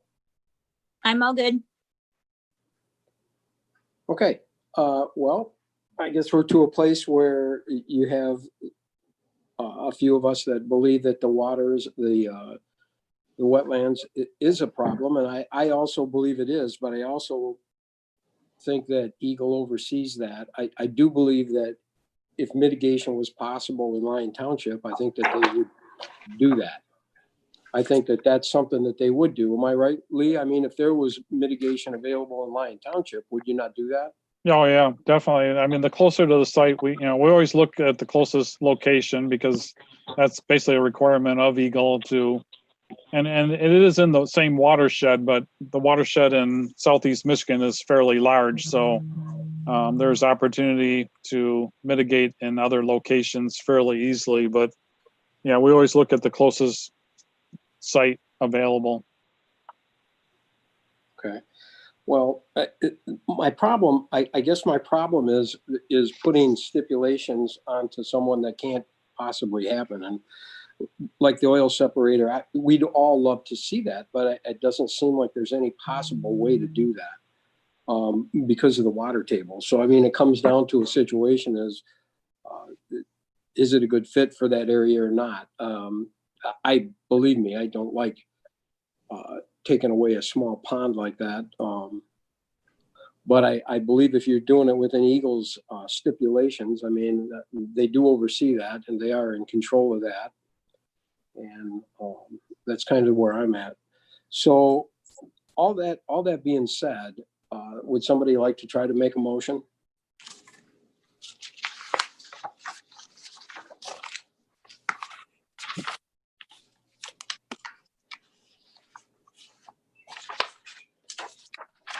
Anyone?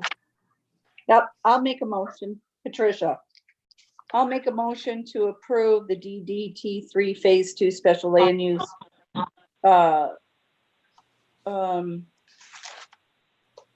Let's see. Special land use to move forward in accordance to CES letter dated June 16th, McKenna's letter dated June 24th, and another letter from, nope, that's Progressive.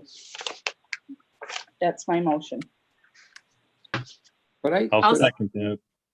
Okay, John second Hicks. by John. Could I ask one question? If there was, could you add to the, could we add to the motion to just say if mitigation is possible in Lyon Township, we would prefer? I mean, is that something? I'll could be- amend my motion to include that. And Patty, do we need to also include the request for the temporary connection during construction?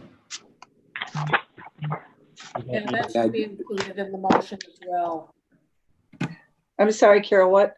I didn't That catch should that. be, that should be included in the motion as Got it. well. And also I will amend my motion to include that once also. construction's done, they have to. John, are you still good with the second? Yes, I am. Okay. Kelly, could you go ahead and call this by roll, please? Sure. John Dolan, Yes. Michelle Cash, Yes. Trisha Carconi, Yes. Lisa Blades, No. Christopher Enlow, No. John Hicks, Yes. and Sean O'Neill. No, I don't believe special land use standard number 9 was met.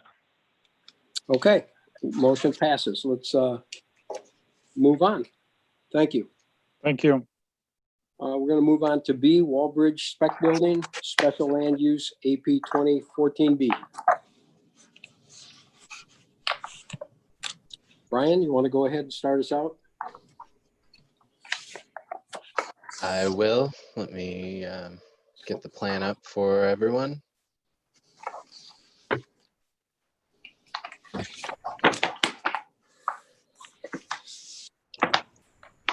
Our second special land use for consideration this evening is a project you have not seen yet to date. This is a 280,000 square foot distribution facility at the southwest corner of Grand River and South Hill Roads. So what's up in front of you, north is to the left side of the screen. Grand River is the road that's heading at a diagonal from the southwest to the northeast. This is a distribution facility that is typically permitted in the I-2 district. However, this also catches part of the Wellhead Protection District. And so the reason this is before you tonight is because of that Wellhead Protection District. Planning Commission also clarified one of the things that is a bit unique about this building is that it is a spec building. And we understand that when tenants are identified for the building, there could be 3 to 4 tenants in the structure. And so for each tenant, the special land use process will be reevaluated, a public hearing held for each, and the township board will get a chance to review every tenant that goes into this building so that we ensure that all of our standards are met for each tenant. Now that could be just a single, but it could be up to those 4. So this will not be your only chance to review what is going on in this building. But we wanted to give you a chance at this point in time. We think the ordinance is intending to allow the board to look at lot coverage standards, stormwater management, landscaping, all of the things that come along with this large of a structure. Planning Commission did review the site plan at their June 8th meeting, and they held a public hearing during which they received no negative feedback from the public on the structure. It is quite some distance. I believe I have it in our review, close to 1,800 feet from the nearest residential structure. So there's quite a distance away. It's at the right location, being right on Grand River, right on South Hill, where all of the ingress egress points to this site are paved. So it's where we want a traffic heavy facility to be located within the township. Similar to our last case, the Planning Commission had several comments regarding the site plan. If you looked closely at it, the plan that they reviewed did not include sidewalks on either of the road frontages. Those were a condition of site plan approval. So there will be a 5-foot sidewalk installed along all road frontages. There are some updates to the landscaping that is required for the property. Particularly, there are some gaps that that were identified by the Planning Commission that will be filled in an upcoming plan. The building itself is rather tall. As it's proposed, the height of some of these walls, the parapet walls, is 52 feet, which requires a variance from the 45-foot height limitation for structures in the I-2 district. This is one of the cases that is on the ZBA agenda that Lisa mentioned, so we'll be considering that this month. And just so you know, one of the provisions in the ordinance says that you've got to go through site plan and you have to go through special land use before the ZBA is supposed to make a determination on a case, which is why you get this coming before you before the actual variance for the height of the building is considered. So we would recommend, if you were to make any, if you were to make a motion or take any action on this plan tonight, that it would be conditioned on the granting of the variance or modifications to the building plans to comply with the ordinance.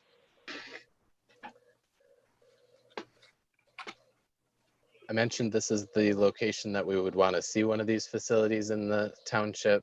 It's compatible with adjacent uses, which are all planned or existing industrial users. We'll defer to the township engineer on adequacy of public services, although we understand that they are available for the site, as well as the impact on traffic. There has been a traffic impact study submitted for the site, and we understand GHD has reviewed it, and the Road Commission has as well. There are no specific details that were identified during the site plan review process regarding detrimental effects. Again, this is one of the standards that I think is going to be important to review on a tenant by tenant basis, along with hazardous materials that we would that would be anticipated with any of those users. While there's no documentation on the application illustrating a need for the facility, we do note that many of the industrial parks within the township are nearing full build out. It's one of the things that we identified with the other, with the Wallbridge site condo that the township approved a month or so ago. And so some of these larger facilities, you know, they're coming due. We're running out of space. In terms of compatibility with the natural environment, again, focusing on our wellhead protection areas, there are not, in this instance, there's not substantive tree cover on the site. It's largely vacant today. There are some minor and small wetland areas that will be filled. Bioswales, I'm sorry, not bioswales, natural swales on the site that would be filled for some of the parking lot and detention areas. However, the actual impact to those wetlands and any tree cover is pretty minimal for this application. It was noted in the application materials that there are no existing known contaminants on the site, no environmental impacts that have been identified as a result of the improvements.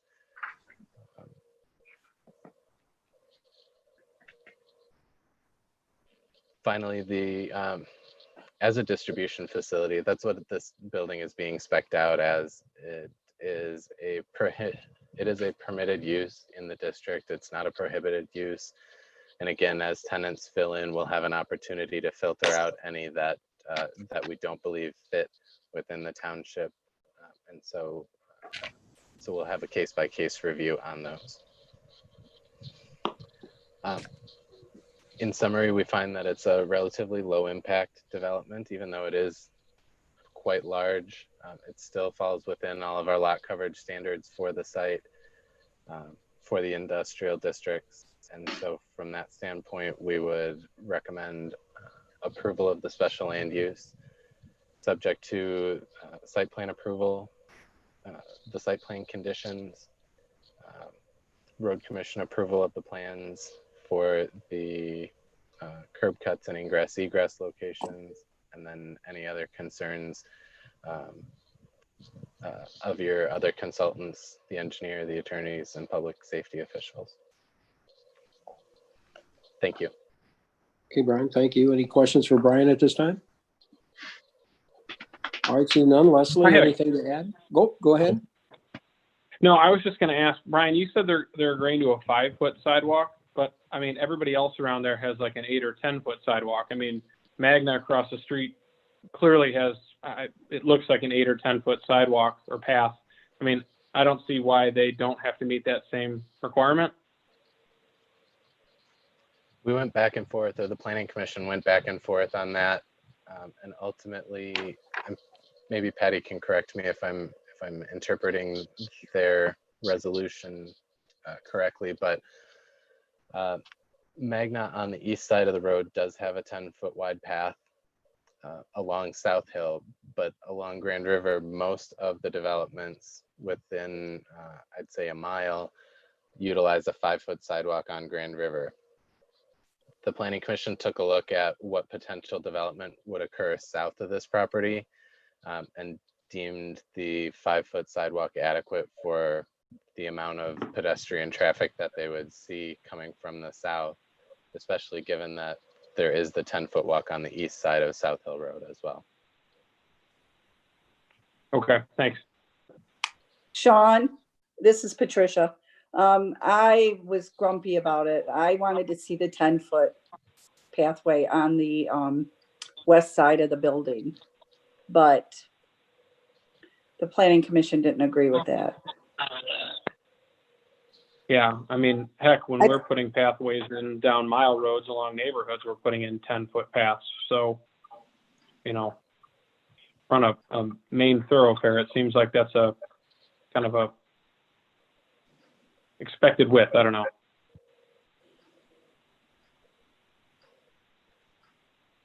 I would agree with Patty and Sean on that, with having a 10-foot wide. And Patty, did you say that's the west side of the building? That's the east. It was on the east side. Oh, the east side. Okay. I just thought it would look different, you know, because the other side has 10, you know, visually. I thought 10 foot. I mean, that was just my thought. I would agree with you. I like that. And then I guess my other question, Brian, in looking at the landscape plan, I'm pretty concerned about the screening for all of the, I can't even tell you what part of the building that is. Is that the bays? If you move the little hand, that whole section has very minimal screening from to the left of where it is. You're saying this direction? Hey, Lisa, Brian, if you show that perspective drawing you had up a few minutes ago, it shows it pretty clearly. Like the view from Grand River South, is that what you're talking about, Lisa, where you can see that there isn't much vegetation or a berm? Yes. I mean, it's not going to look as horrible as Magna looks, but it's not going to look great. Nothing will look as horrible as what Magna looks. Agreed. So I'm trying to avoid that same type of thing from happening. Lisa, Patricia here. I actually asked them to fill in that part and do some added screening, if you read the Planning Commission minutes. So they did agree to that. Does that rendering show that? No. Okay. Well, here, let's do this. Let's wait and ask the applicant if he'll do that. What do you think? I mean, that way we can see if we can get any, get something out of that. I'm fine with that. Okay. Well, let's just real quick, let's move on and let's go to Leslie. Leslie, anything to add? Just a couple of things. As Brian mentioned, all future tenants will be subject to special land use. The second item, The applicant is currently in the permitting process with the road commission, and they will be required to meet the road commission standards as well as the independent review by GHD. Both the road commission and GHD have no concerns with the site layout, with the exception of the radius for the truck traffic on Grand River, which is the westernmost approach. That will be modified slightly. And the road commission and or GHD may require improvements to Grand River, but those reviews are still in process. That's why those have not been formally approved yet. And for this project, an oil water separator will be required for pre-treatment. They don't physically have the room to do a sediment basin, which is another acceptable form of pre-treatment in the engineering standards. So for this project, they will be required to install oil water separator. And that's all I have. Okay, any questions for Leslie about any of that? Okay, is the applicant here? I am. Okay, if you could give us a brief presentation of what you got going, we'd love it. Well, thank you, guys. Meeting with Walbridge. I know we did discuss the sidewalks at nauseam, and we added some where we weren't having them. And the lack of connectivity and the use down there really kind of helped dictate the 5-foot walk where it could have been maybe bigger. I understand an 8-foot walk in areas where we have a lot of volume of residents and things like that, but I'm out there all the time. I barely see anybody use it to begin with, so that's one thing. But we did add sidewalks on the Grand River and South Hill sides. There was a dumpster concern. We've added those dumpster locations onto the plan.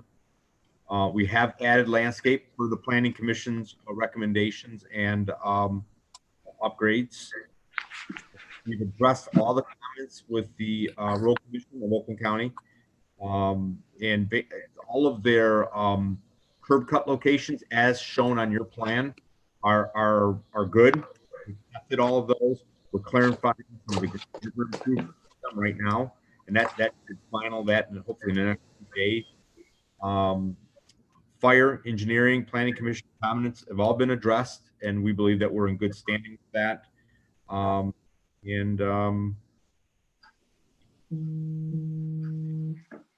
Also, one comment, I know that we got to go to ZBA for the height at 52 feet, which makes it 7 foot above the zoning. Keep in mind that 52 feet is is more architectural features at the corner of the building, number one, and also that the site itself, going to the south, falls 8 feet in elevation change. So from both, we've done our own perspective studies, both Grand River and from South Hill Road. It proportionately it fits. It would almost look as if being at the Great Falls, it was down at the 45, and the building starts to get small from a perspective standpoint, because the grade falls through there, and so this would give it stature, possibly signage at the top of these areas. We're not exactly sure yet how that's going to play out. And as far as the special land use, yes, each tenant would have to come back in front of you, and we would be supporting them in whatever fashion. If we thought that they were asking for too much or something would go awry, and I don't foresee any issues like that, because we wouldn't want anything that would violate a special land use restriction. So other than that, I really don't have anything other than we've addressed all of the issues. We've worked with the planners and Brian and Leslie on all the other issues, and we feel like we're in good shape here to move on to the next level and go. Okay, thank you, O'Donnell. We're gonna go ahead and open it up for some questions. And Lisa, you want to start up where you ended off there about the sidewalks? This is the place to talk about it.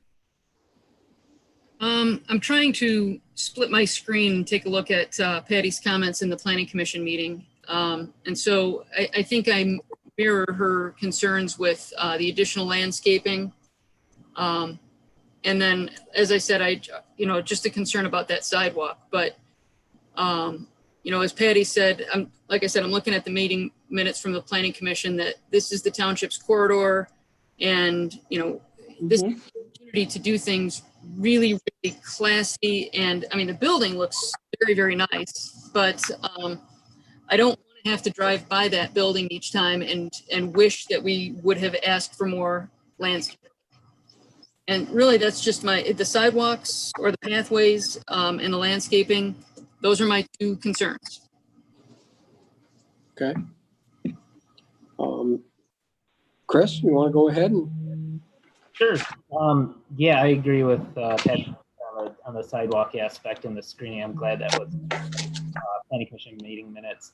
Yeah, I will start with I guess a question. The plans are showing the clean out of the New Hudson drain, and it kind of cuts off at the west end. How far is that drain clean out going that's associated with this project?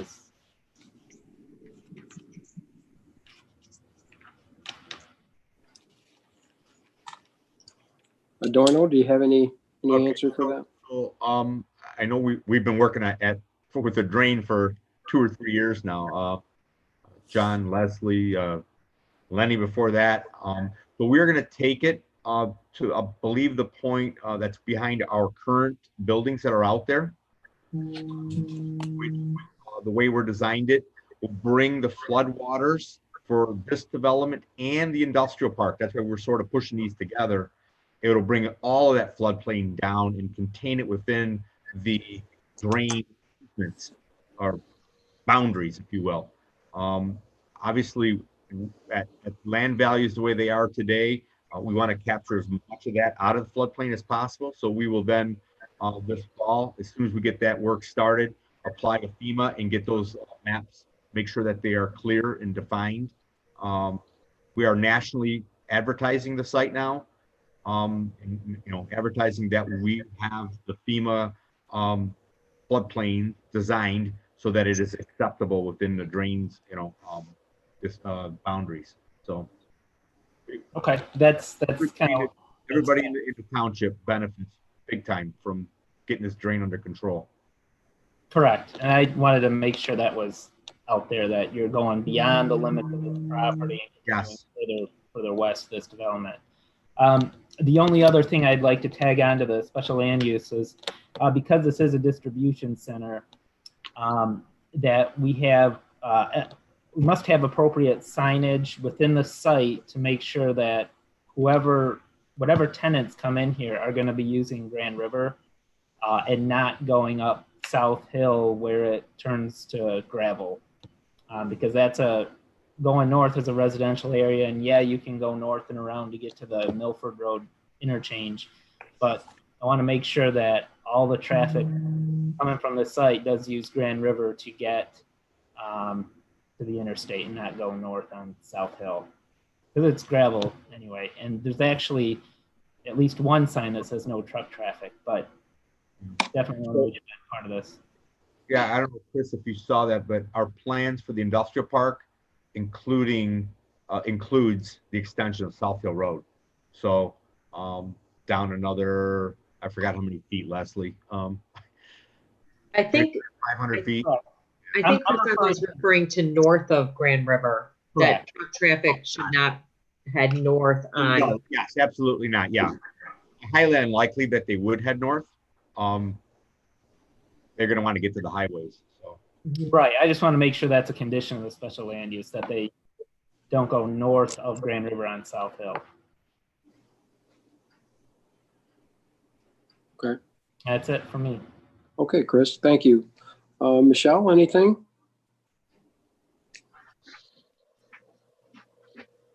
Muted. You're muted. Darn, I can't get used to that. Sorry.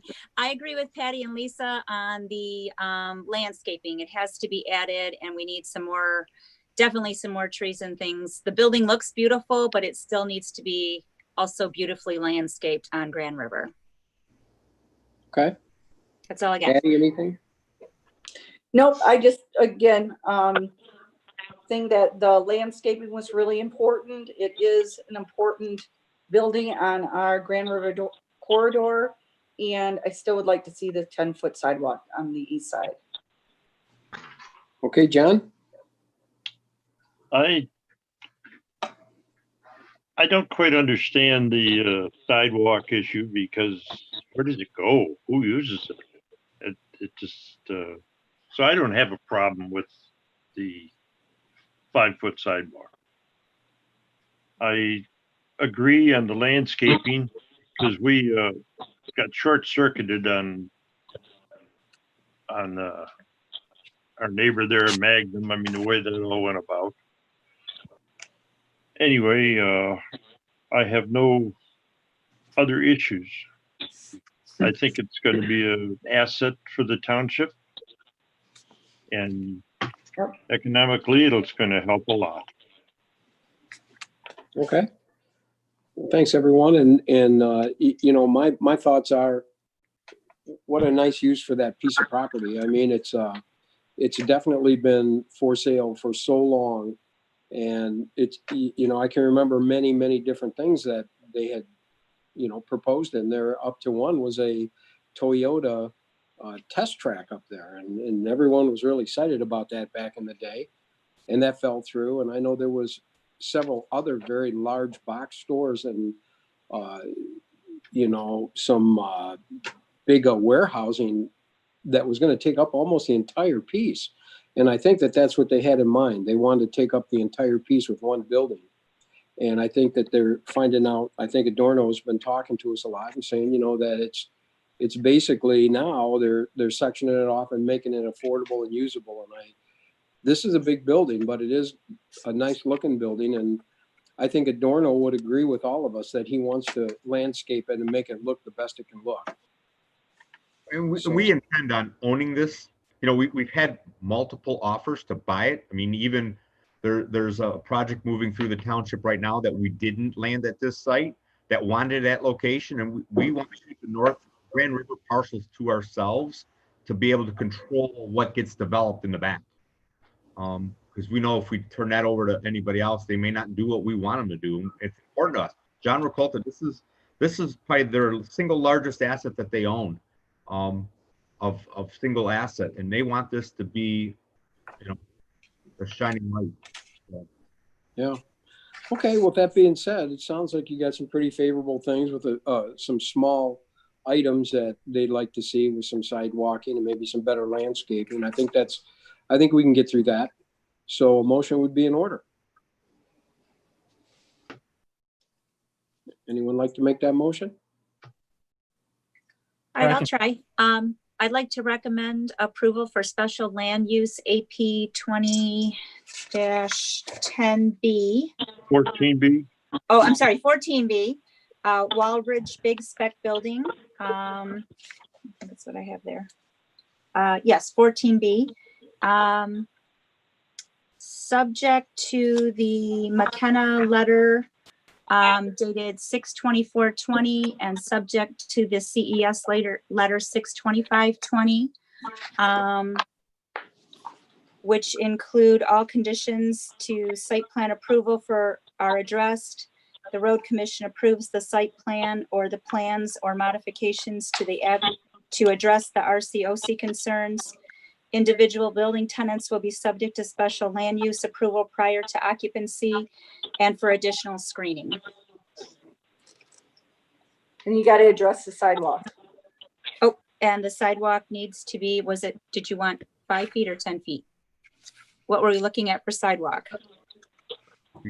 I would like 10, but Patty, you remember we talked about the whole grade? I remember, but I'm still adamant. I let it go because I wasn't going to win. Doesn't work. Engineering wise, it doesn't work. So. I still would like 10 foot. So it's, you know. That's true. I'm just one member of the board. No, you are. Well, Michelle, you're carving out that motion. Okay, so additional screening, and can we do 8-foot sidewalk? Is that possible? How about whatever engineering can work out to fit? If it's 6.5, we'll make it 6.5. If it can get to 8 or 9, we'll get it to 8 or 9.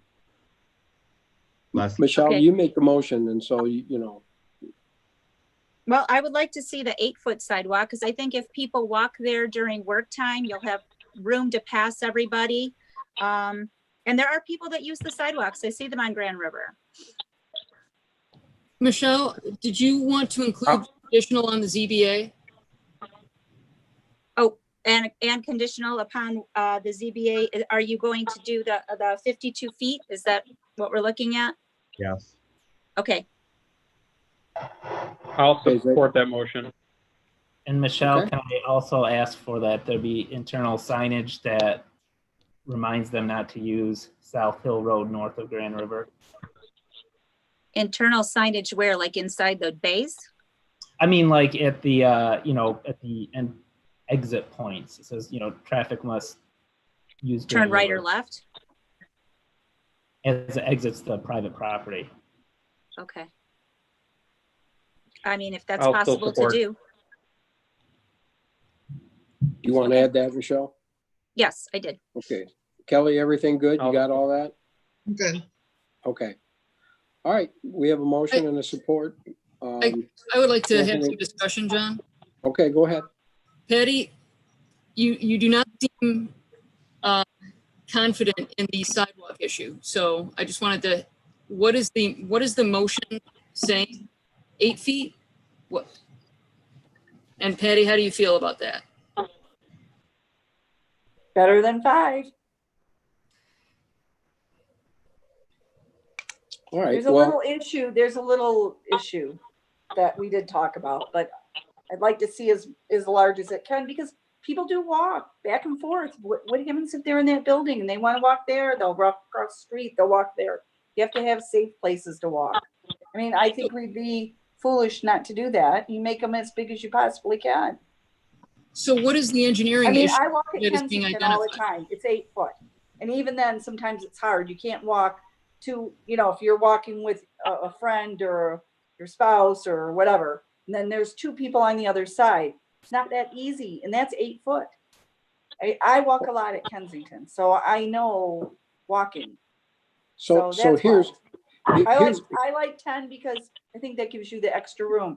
The bike passes you, you know, I'm a walker, so I like that, but. but here's my take on this whole sidewalk thing. Being somebody that has a business on Grand River, all the Grand River sidewalks are 5 foot. Yeah, and it's gonna be 5 foot on Grand River. But I'm just saying, but going down a dirt road now that goes to nowhere, we're gonna require 10 foot. I'm not even sure why we required 10 foot to Magna on South Hill Road. Yeah, but it's gonna look foolish, but we Well, the can vote on motion is for Michelle's 8. issue. Yeah, the All right, motion's so for anyway, 8. we have a 5 on Grand motion. River to match. Yeah. So we have a motion and a support. Yeah. Do we want to go ahead and call this by roll, please, Kelly? Sure. John Hicks, Yes. Christopher Enlow, Yes. John Dolan, Yes. Sean O'Neill, Yes. Michelle Cash, Yes. Patricia Carconi, Yes. Lisa Blades. Yes. Okay, thank you, Adorno. All right, you guys, thank you. Okay. He's happy. Yeah, he is. All right, let's move on to C. This is a introduction of the ordinance of the signs zoning text amendment. I know Brian and Carol have been working on this for a while. Brian, you want to open it up? I will.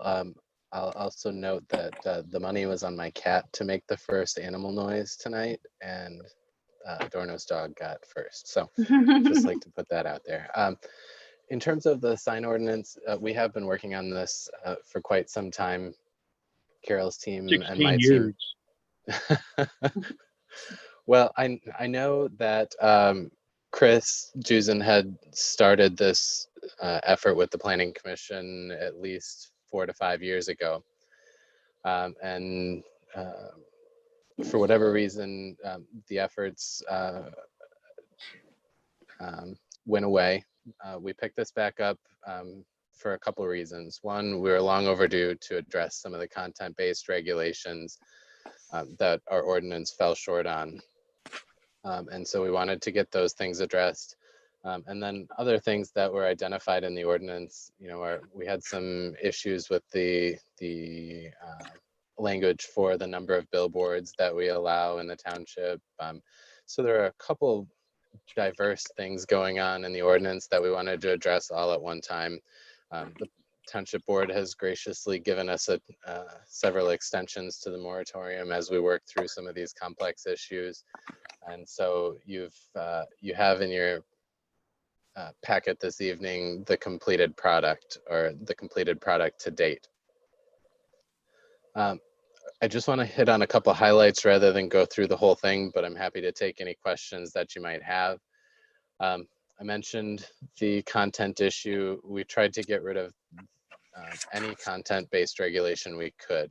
And the easy way to think about these content-based regulations is if you have to read the sign to know what kind of sign it is, it's a content-based regulation that we wanted to get rid of. So any reference to like a political sign, we're striking that out. You won't find a political sign mentioned in the ordinance any longer.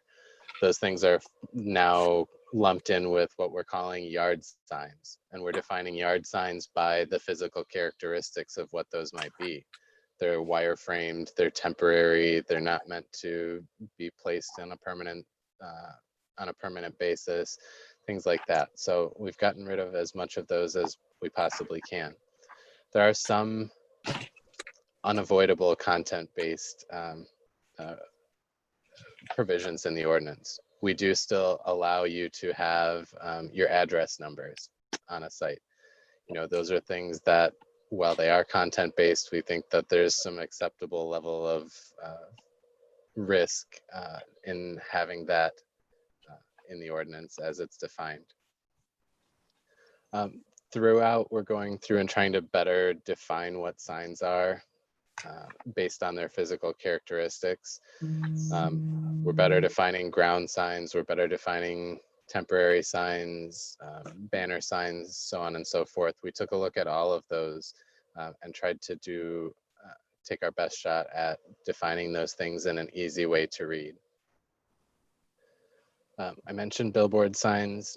If you had a limitation on the number of signs, billboard signs that could be placed within the township, but had some special provisions that allowed the township to have some additional billboards, we've struck that out. We don't believe that it's something that should be in your ordinance, and so we are limiting the number of billboards today.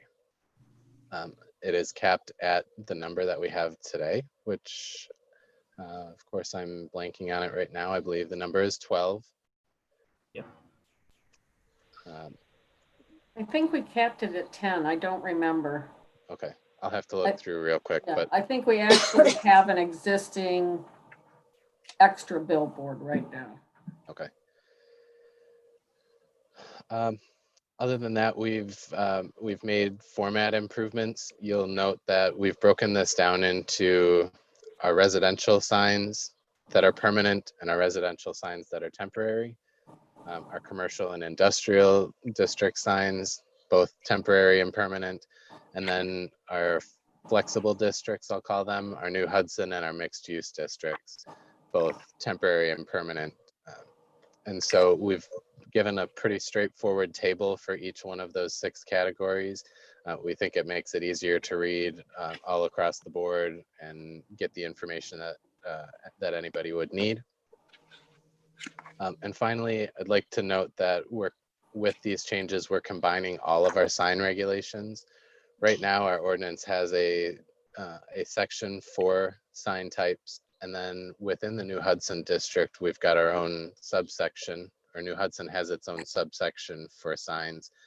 And so for a reader who doesn't necessarily know that, we've gotten many questions over the years about, well, how do I know what I can do when I'm in New Hudson? And so we've placed those with all of our other district regulations. Other than that, unless Carol, you have anything you'd like to add, we can take any questions you might have. I don't have anything to add to that. So. A lot of work, very tough ordinance to draft. Yeah. Okay, well, this is the first reading of this, so now's the time to ask any questions if anyone has any. And we can have the next 30 days to look it over real well after you ask your questions. Does anybody like to ask any questions about this? I have just a couple brief Go comments. ahead, please. I guess I can probably follow up with an email to Brian just some definitions and stuff, but there's like sections within the ordinance that reference like projector image signs or tasking signs or neon signs, and those are being restricted in certain areas, but we don't define them in the ordinance. So stuff like that, we should probably add those to the definitions. And just like little inconsistencies like the square footage on flag signs, 45 square feet versus 48 square feet. I don't have a preference, but either way. And just another question, like and I know this isn't supposed to be content-based, but like for temporary signs, if somebody's selling their vehicle or a camper or house or anything like that, what category did those fall in? Because they didn't seem to fall into yard signs because sometimes they're on like actual wooden posts. How are those types of signs regulated? Are they just generally, I guess I wasn't sure about that. Would that qualify for anything if it's like in your front yard and you're selling something? I mean, you do see a lot of the yard signs that say for sale. Right. Or the vehicle has the for sale sign in it. I don't know that would really, I mean, I guess, do we regulate stuff like that? I mean, if it's got trees growing through it, then that's a different story. But I'm just saying, when people are selling things, I guess if it doesn't move quickly, I guess that's when you have a problem. Well, any of those signs in the yard like that just fall under the temporary signs. The temporary yard signs? Yeah. But like he's saying, I get what he's saying too, where you've seen them nailed to something or, basically on the light post, but the vehicle's parked next to it. They're a little more than just, while they're probably intent to be temporary, they are a bit more sturdy than what I would normally think a temporary sign. Just curious, if they're not regulated, then they're not, and that's fine too. I believe, and unfortunately, I don't have the ordinance at home with me, but I believe that we prohibit the use of, utility poles, trees, any of that type of stuff for signage in the ordinance. That would take care of that. Right. Yeah, you're correct, Carol. Yeah, so that's how we cover those. And I think we also address the vehicles, but not in respect of somebody slaps a for sale in the back window, but vehicles that do have signage on them. Yeah, the distinction there, but I think so. If anybody has a van or a piece of equipment that has signage on it, we've got that addressed. But in terms of a for sale sign in a car, we don't regulate that today. I don't think we'd want to either. I don't think we'd want to go that deep. I mean, it's just, we've got to give some liberties to the residents, Right, and that I agree with you, John. It was just a question, like if those types of things fell into a certain category out of it, and that's fine if it's out of it. That's probably my preference, because if somebody wants to sell their car and park at the end of their driveway or something, right? I don't know. Yeah. Why do we have to get involved? Right. Okay, anyone else have anything they'd like to talk about on the sign ordinance? Any questions for Brian or Carol? The only thing I want to observe is I can think of a specific instance where U.S. Foods wanted a 7-foot high sign, and at the time we restricted them to 6 foot. So we gave them the variance, and then it wouldn't take long. You couldn't see the sign because they let the vegetation grow up in front of it. And that's very common. I see vegetation blocking a lot of signs in the township and everywhere else, of course. That's just a comment. Well, I'd say we really didn't where we could, we preserved the dimensional standards for signage, for like signage. So unless we noticed in the last about 5 years, we went back through the ZBA to see if there were sign variances that we needed, you know, that were coming up regularly that we would address. And we really didn't see any patterns that were consistent with that. So if somebody performs poor maintenance on their landscape, I think that's probably a separate issue. Yeah. Well, I think this is really put together pretty well. I mean, as I read through it, it seems pretty well put together and it covers all the bases. But I think that, you know, as the board reads through it, there might be some, you know, some suggestions, and we can work through that in the next month. Right now, I think it'd be a good idea to move this to second reading if anyone wants to make that motion. I will make that motion. I will second. Michelle All right. Cash. Please call this by roll. Patricia Carconi, Yes. Sean O'Neill, Yes.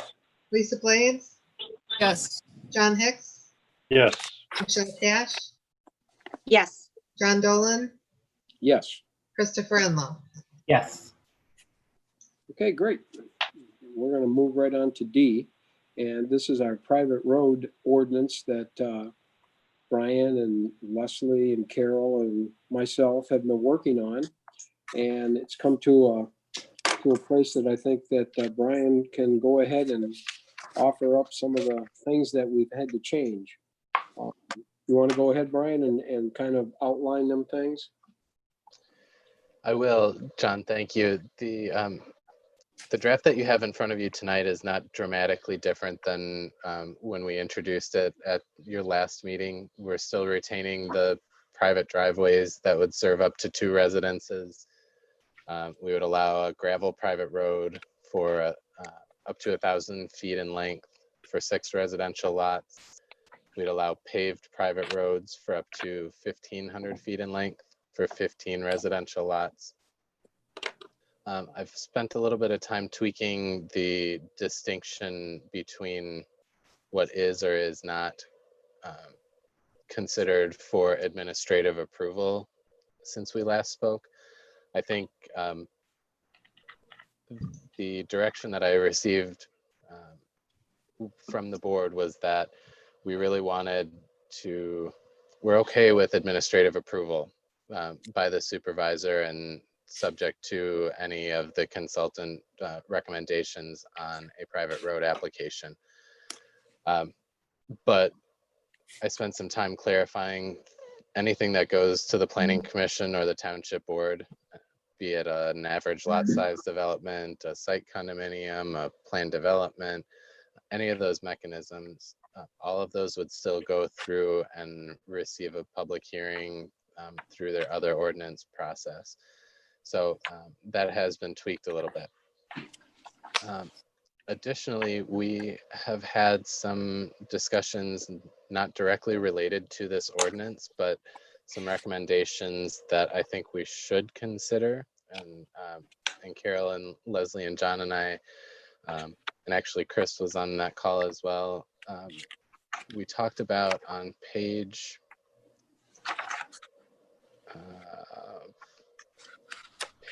4 of our PDF memo, there is a table for road and driveway dimensions. One of the things that has been suggested that we remove from the table is the large lot development row, which says that your average lot size needs to be 175 feet in width. Your minimum lot width needs to be 150 feet. The discussions that we've had outside of this process would indicate that we're really limiting development by keeping that top row in this table. And instead we would modify, we would keep that row in the table, but we would remove the average lot width of 175 and the minimum lot width of 150 feet. And in its place, we would note that the width needs to be consistent with the minimum lot width in the district. So that any lot width that is allowed under our existing zoning ordinance could include a 24-foot wide pavement with 2-foot gravel surface, gravel shoulders, and open drainage. So that is one change that we would like to make to the draft that's in your packet. Other than that, unless Leslie or Carol have anything that they'd like to add, or John, that's all I have for you this evening. One thing I'd like to ask, and I've kind of talked a little bit about it, is when I start looking at the driveways, the shared driveway, I guess my question is, why do we have a 330-foot length for up to 2 residents? Why couldn't we just make that drive? See, what I see in the township is a lot of 10-acre pencil properties that are very deep, and you know, they're not real wide. They may be 300 by 1440, okay, to get you 10 acres. And if we limit that 2 houses, I mean, I guess my idea is to make a driveway. If a guy wanted to take a driveway and put his son in the front of his property, and he wanted to take his house all the way to the rear, why would we stop that? I guess that's one question I had. I guess if you limit it by how many residents are on the driveway, I'm just not sure why we'd care how long the driveway is. Just a thought. No, I agree with you on that one, John, because it's, you know, it's, you're going to have 2 homes on that access drive, whether it's 20 feet long or 500 feet long. So the same amount of people are on there for a shared driveway. I don't know, not having, you know, whatever the maximum is, the maximum, you know, no maximum, I guess, if they, you know, it's 2 homes on 1 driveway. The other thing on there is we do require 9-foot driveway width. You know, I just say 9-foot minimum, I guess, just for if it is a long shared driveway. Because I know I see a lot of people that have a lot wider than 9-foot drive, so I don't want that to be like an official, every shared driveway has to be only 9 feet wide. If they want to do it wider, they can. So, and then I guess one last thing on the shared driveways is right now there's an easement requirement on there at 66 feet wide. I think that's just a carryover from the road section. So I assume that would just be not 66 feet. Yeah, we wouldn't want a 66-foot easement on a shared driveway, would we? No. No. Same thing with a cul-de-sac would not be required for a shared driveway when there's 2 houses. Yeah.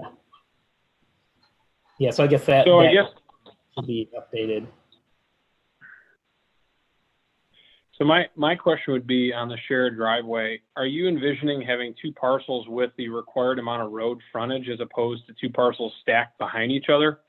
My concern would be public safety finding a house in an emergency, and my concern about a driveway standard for a shared driveway. I guess some of it relates back to public safety, and the chief and I corresponded a bit today, and you know, I guess, you know, fire apparatus access is a pretty key thing. I mean, the sheriff's department can get anywhere they need to go a lot easier than we can get fire trucks. You know, especially tankers down driveways in certain seasons, in areas that are very likely to not have hydrants.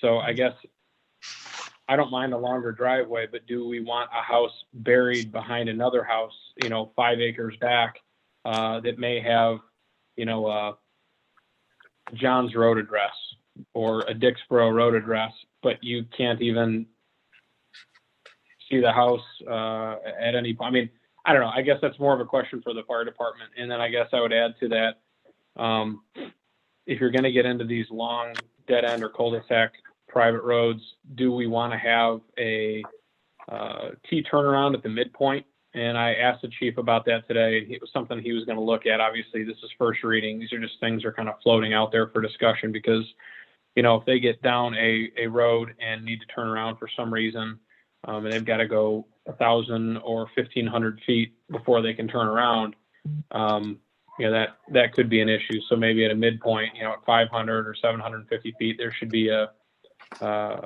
T off the side, one side or the other or both off this private road so they can turn around.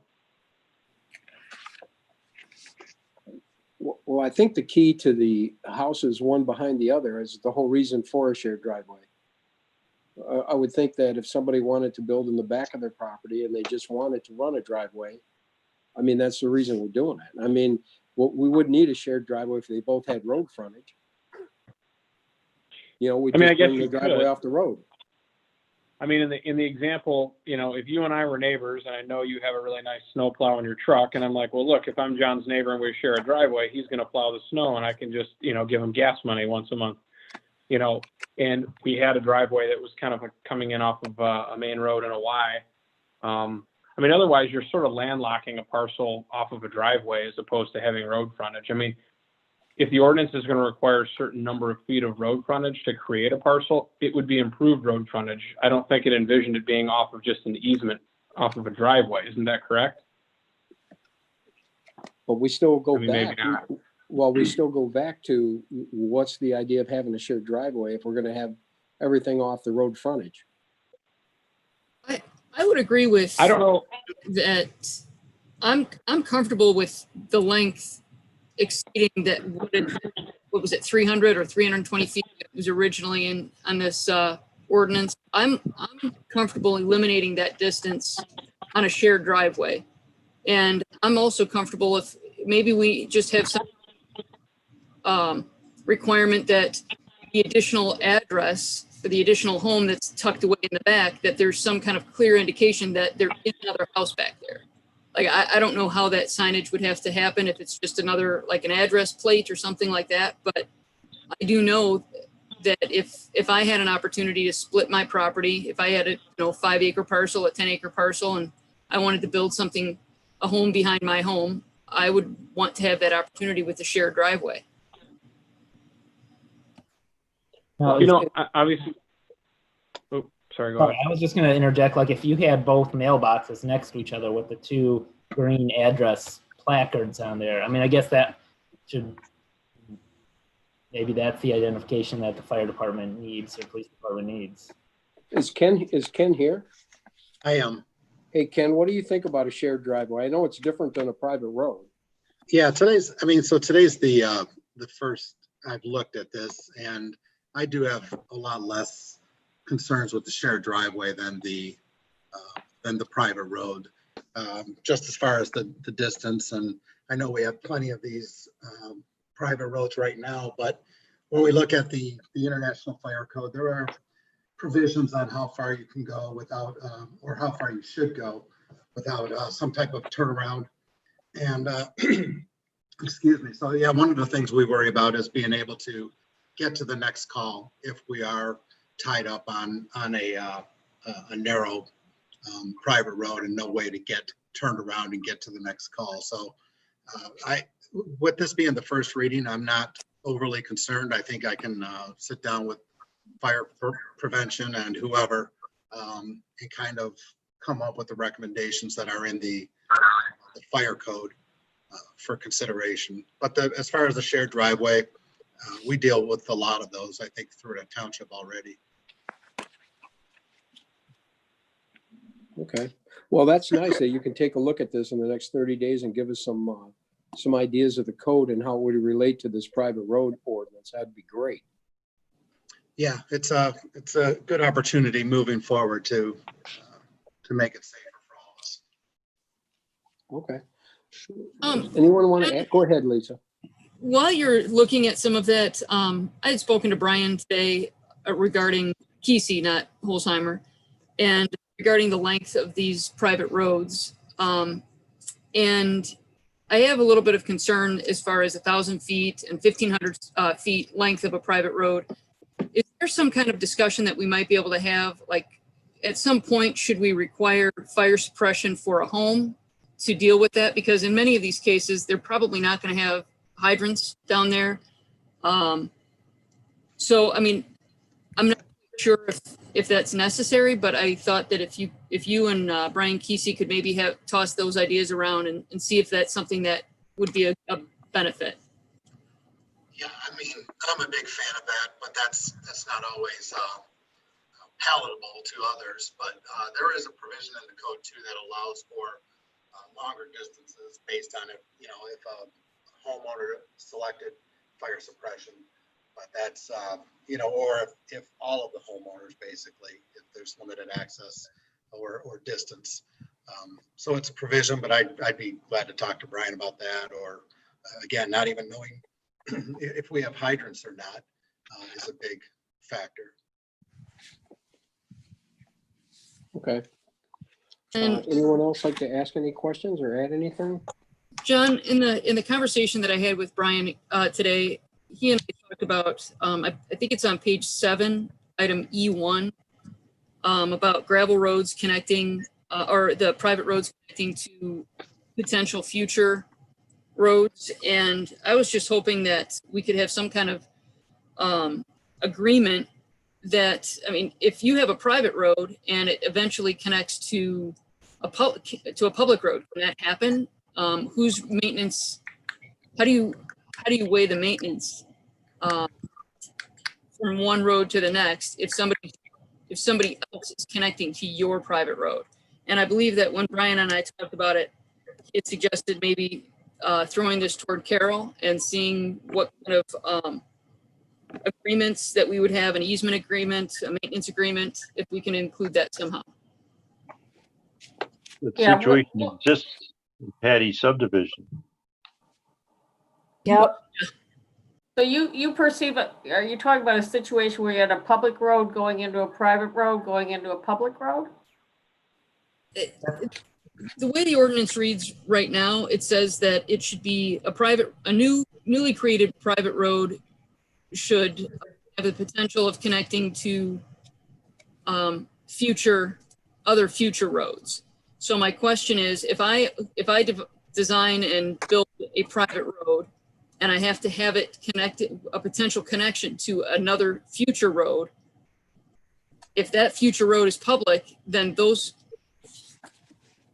my private road that I have to pay to maintain is going to be used by others who are not paying to maintain that. And I remember we had that happen with, Patty, what was it, Orchards of Lion, where the road was private and then. Well, we maintain our road. We pay to have it plowed, and it's a public road. So Orchards of Lion has public roads. In the back, in the additional 15 lots back there, they don't have curb and gutter, and they're considered a private road. So they go through our well-maintained roads to their back. But it's the way it is. I didn't like that back then, that we didn't make that a public road, but not Orchard's Edge, but Orchards of Lion. Yeah, or Orchard's Edge, which is my sub. Sorry. You're talking almost the opposite So I was just, Lisa, where you've got an Right. established private road that we've approved that has a maintenance agreement. It has an easement that goes all the way to the back of the property. And our intent here is that the private road owners would have a mechanism built into their easement agreement that allows them to decide whether or not they will allow an extension or allow a connection to their private road. So is this what you're getting at, is if you, like Brian just described, a private road's coming off a public, it then ends. And then in the future, it gets extended and connects to another public road and people start cutting through there like as a shortcut. And so the maintenance costs go up by people using it that don't actually live on the private road. that is my concern. And so, like I said, in the ordinance, it said something about a private road should, in creating a private road, it should strive to connect to future roads. Well, that was just my concern. And I'm sure that Brian and Carol can kind of hash out those concerns before our next draft. I can probably jump in on this one. The county would not accept a public road if they had to go through a private road to get to it, unless there was another access point. They would never accept it. So that scenario would only exist if there was another access point off of another road where it would then connect, public and private. What if it's a private road connected to another private road? Then they would be participating in the maintenance, the cost sharing. Yeah, that's how I was perceiving that section to apply. Say Right. somebody else wants to continue to extend that private road to develop the land behind, then they'd end up in an agreement where everybody shared for the private road. I guess I never contemplated it hooking to a public road. But I understand what you're talking about, because ultimately, if it's attached to another private piece, that may attach to a public road on the other side. So, okay, I get your question. So is that something we can work out before the next one? Get it? We'll definitely have to talk about it and figure it out. Okay. I'd like to put my support to not having the 330 feet in length for the shared driveway. I agree with John, Chris, and Lisa. I'm willing to say no to that, like no length on that one.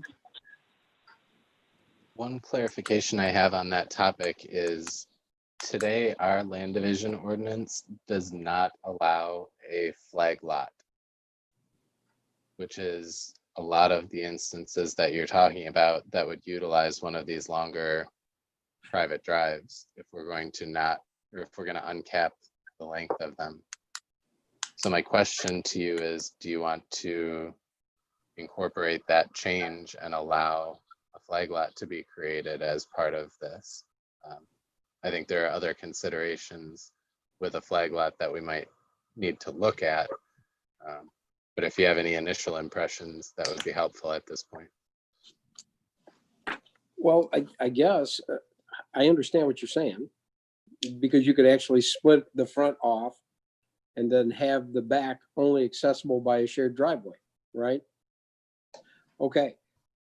But what else do we have? I mean, if we're going to do shared driveways, or we just eliminate the shared driveway part of this? I mean, if we have a small, if we only allow 330 foot, we might as well just have road frontage. You see, I mean, I just don't know how people get to the back of a 10-acre lot if they want to build in the rear. And some people want to be on a main road, but not deal with the traffic. So they build towards the back. And then they may want to section the front off and sell it to their kid. And that takes a 10-acre piece and puts 2 homes on it instead of 20. So I mean, I guess that the easement, we'd have to build an easement into the driveway. And I don't know what you'd have to do to talk about a flag lot. I understand why it wouldn't be, why it's not, a real nice lot, but. I mean, maybe they'd still have to divide it, but not necessarily to the full flag width. I mean, maybe they do split the frontage a little more than, I don't know. I guess that's for Brian to figure out. We'll take a look. Yeah. But you see what I'm saying? I mean, it's either you accept a driveway that's going to get them to the back to build on, or we make them put a road in, and then we get all the 15 houses that go with it. I mean, I don't know. I'm just trying to keep the rural atmosphere in some locations. That's all. And I don't know the answer to that, Brian. Okay, we'll throw some ideas around and see what our best option is. Okay. Do we want to make a motion to move this to second reading? I'll make that motion. I'll second. Oh, who is that? Lisa. Lisa, okay. All right, we Lisa call this by Blades. roll, please, Kelly. Michelle Cash, Yes. Sean O'Neill, Yes. Lisa Blades, Yes. Patricia Carconi, Yes. John Hicks, Yes. John Dolan, Yes. Christopher Enlow. Yes. Okay, great. We'll get that behind us. All right, now our next one is we're going to move on to the consideration for the request to connect sewer in a special assessment district in our downtown DDA core. And we've just had some people ask us about this, and I'm going to turn this over to Leslie, and she can explain what we're trying to do here. Okay, thank you. So, you know, as my letter stated, over the last several years, the township has had numerous requests from business owners wishing to connect to the sewer, but because of the capital charges as well as the cost for grinder pump, which is required in the core section as well as the edge parcels, it just becomes very costly for them to connect. And Patty and I have been recently meeting with one business owner that really is looking for some help, and specifically if the township would consider a financing option. And in my opinion, the best way to do that is through a special assessment district. And you would create the district. I enclosed a map of, and this is just approximate for discussion's sake, and we included all of the core properties as well as the edge parcels based on recommendations from Tina Archer of who she thought would need to connect or who have expressed interest to her. The other component of this is that the health department is requiring connection to sewer if there's a change of use, if there's any change whatsoever to any of those businesses. So they're forcing these businesses to connect or stay how they are. And that's becoming problematic. So what we prepared is just a general map for discussion on what a district could look like. There are some township owned properties. They're all vacant. So in the estimate, we did include an estimate of connection. That's if somebody purchased those. What I tried to do is actually look at what would be, try to give you an idea of how much this would cost or what a bond issuance would be if you chose to sell bonds for this.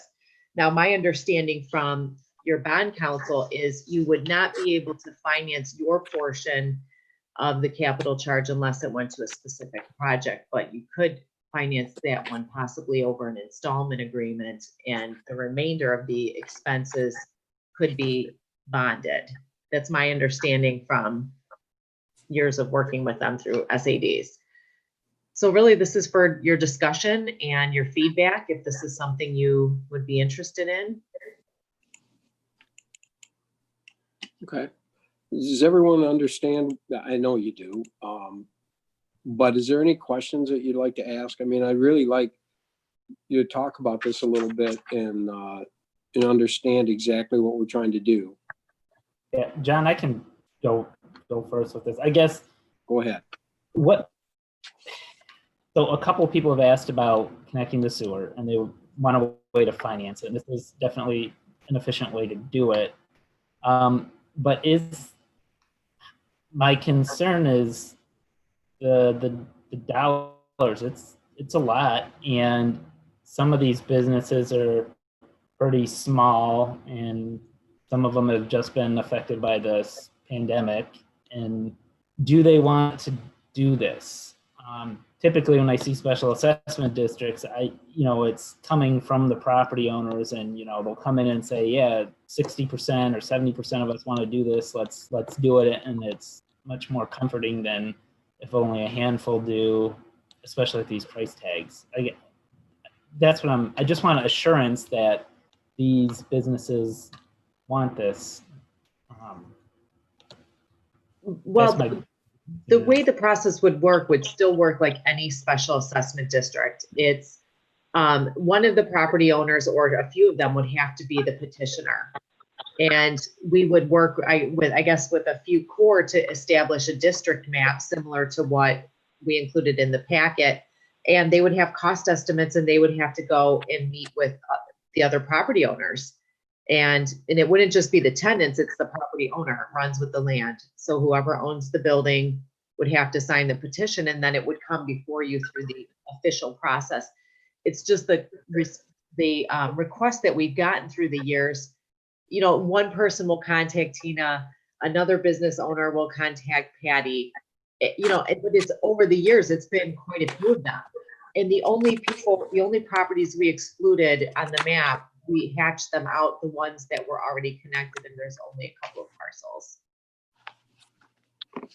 So, but this is kind of an unusual process, definitely. It's really for discussion if this is something you want to, I guess. Leslie, doesn't it, when we go out for a special assessment district, I mean, in the past, we've required a large portion of the participants in the SAD district to sign on. And I mean, we've had it as high as 75% in some situations. I think by law, what is it, 51%? I don't think it's a lot, but we've required well above that in a lot of the SAD districts that I've approved since I've been on this board.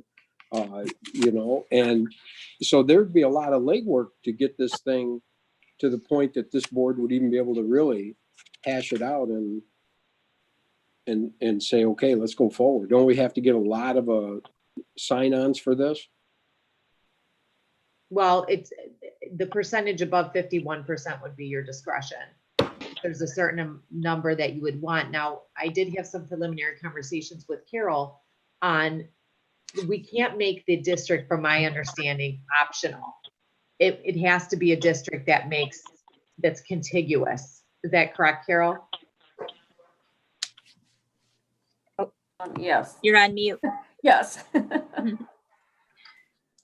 So, right. So you can't have one parcel opt out, the two next ones say yes, and then somebody else opts out next to that. You can't do that. You're not really creating a district because the line's going to be running in front of all the properties.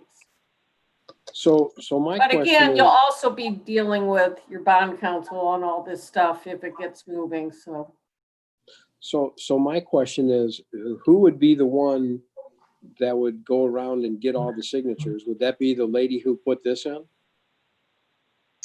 it would be To whoever, sign?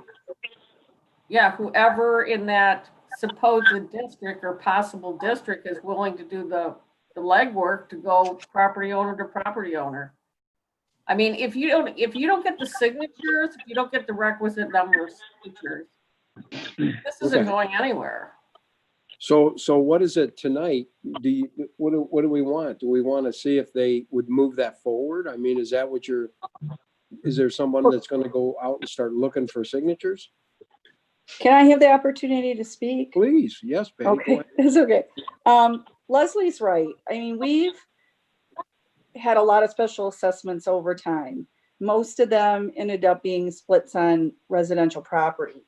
This is an opportunity to really help our businesses in our small downtown DDA area that are on limited well and septic. They can't grow. They can't increase their seating. They just can't. And there's multiple of them. And they're too small to, our RUs, if you it goes by our chart, and it's an astronomical amount of money for a small business to, over time they could pay it. And that's what they're looking for. I mean, we brought already together to the board. Carol helped us, and actually it was Sean's idea, the emergency REU or sewer connection, which I thought was a great idea, and we've had someone use it, and now we have the water. But these are small businesses. They just can't pay over time. And then you have to realize if anything happens to those properties, I mean, they are of value. There's something on them. It's a business, it's a building. Before we were loaning money or having a special assessment, I wouldn't say loaning, but borrowed money on vacant property. And what happened is, and how we got in trouble is the property became less valuable than the special assessment. But when we did all these special assessments, the property was very valuable, and we got that downturn in 2010. And I think they need help. And we've been putting our brains together, and we've actually been talking about this for years. How can we help them? What can we do? Well, the health department has been a real stinker, and they're not letting them really use the capacity of their septic, whether they agree with it or not, whether they prove it or not, whether they hire a special person to tell you that they can still have capacity. They are not accepting any of that. So along with Tina, who happens to be on vacation right now, she will tell you that there are many businesses that would like the help. The only other thing is, and I don't know if this is legal because we don't have an ordinance for it, the sewer enterprise can loan them the money and instead of bonding for it. But since it's somewhat substantial, I think we have to look at the businesses and we need to help them. And I think this is the most logical and reasonable way to do it. And like John said, if we don't get the signatures, or Carol, it's a dead issue, but you know, they're not going to grow. They can't do anything. I think New Hudson Inn they're pumping and hauling right now because the cost is too expensive. So it's an opportunity to help that core area, and that's what we're here for. But Figuring it out. How do we help them? How do we help these people?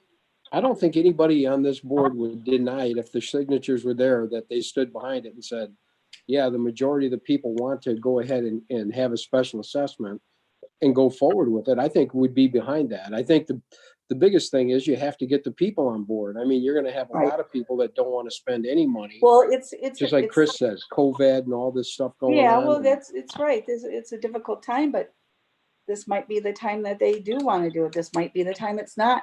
You know, before we were going to bring it to the board before COVID happened, and then it happened. We didn't have a meeting for a couple months, and then we've already had somebody write to us and say, hey, are you going to still continue with the process? And we said, yes, of course. So that's where we're bringing it to you guys. Well, I guess my question is, what are we looking for tonight? Are we looking for are we looking for the board to say, okay, go get the signatures? I mean, I guess I got to figure out what we're looking for. If we're willing to do it, if the signatures come. No. If they're agreeable, I mean, first of all, they have to figure out if they would even consider bonding for the money. I mean, if this board does not want to bond, nobody can get the signatures. If they're willing to look at it, if we get the signatures, I mean, we have to be able to go out, or whoever, to help get the signatures, Tina, me, Leslie, the owners, to see if they want to do this. We first have to say the board was agreeable, because I don't want to go out and help get them signatures and then come back to the board and say, oh, we're not interested in that. No, but that's what I'm trying to find out. Is that what you want, to have the board tell you tonight, that they're willing to bond if the signatures come? Okay, well, that's an easy thing to ask. I mean, that's what I'd like everybody to speak on. If the signatures come back and the downtown DDA people want to bond to hook their sewer connections up, would this board be in favor of going out for the bond? I guess that's what everybody's looking for, to make it a short. I guess, wouldn't the question also be, what if the signatures came back at 51%? Yeah, that's fact. I mean, that's enough. I guess we have to see if maybe that is. Can we make the district smaller then? If it's in a core different area, what happens if it's all right here and not over here? I mean, you don't have a hard and fast rule on a specific percentage, do you? No, we don't, but we've been pretty stiff at keeping it about 75% and even higher sometimes. Well, we've gotten it higher because we did road paving for special assessments, and for Martindale Road between John Sub, Martindale Meadows, and Albert Lane, Rodiger Estates, we probably got maybe like 90-some%. 90-some%. Yeah. So, I mean, that's because people wanted it and they paid for it, and it was very reasonable, just like doing this top coating of the road across the street. So also that, and they got a huge amount of percentage for that too. So it all depends. I mean, we borrowed a lot of money. I mean, I kind of looked at this and thought, well, that's not that much. We borrowed, $20 million. This is like $2 million. John? Go ahead, John. Well, I was just going to say, I agree. This would be great if we could help the business owners. I'd support it. Or if, there was a division and a smaller cluster wanted to do this in one area, and maybe we left out another area of the district because, Chris said a while ago when we first started talking about this, I mean, and you brought it up again too, John, there are a few businesses that really need this, and there are a few businesses that this could put out of business if we force them to have to spend big money. And so as much as I want to help businesses, I don't want to put somebody who's teetering on the edge right now. This is a horrible time to be asking people to spend money. And so I guess while I'd support moving ahead with it, I'd want to carefully do so. And I really think that to pass along to them whatever the sentiment of the board is tonight is fine, but I think this has to come from the business owners. I don't think we should be trying to railroad or get overly involved in this at all, other than to let them know there's an opportunity and let them have their discussions. Let them meet with, staff, let them meet with, whatever elected officials they need to meet with to kind of have questions answered. But I don't think we should start getting overly involved in this at all, other than to let them know that we'd like to help them if, there's a, in my mind, an overwhelming level of support by the owners, or like you said, Patty, a certain portion gets carved out where everybody's on board. Right. It could be because we can create other districts, correct, Carol? I mean, if it's this big and we create this district, if the other people over here want to create a district over here, I mean, it's not like this is all or nothing. And I have to ask, right? why does it have to be? I mean, I've done a lot of special assessments, so I think we can. Yes, you could break it up in separate districts. So it might be small, and it might even be something that if it's small enough, maybe the sewer enterprise can just loan them the money at a rate, for so many years at a percentage. They could make the money. And why does it have to be contiguous? Yeah, I don't think an SAD by law has to be a contiguous district. I mean, I know in White Lake Township, the emergency sewer SAD does not require, that we have like maybe 6 or 8 houses come in at one time, and none of them are near each other. So, and those are done through an SAD. Yeah, but I can see that in an emergency situation, but when you're creating a district to begin with, there has to be some logic to the layout of the district.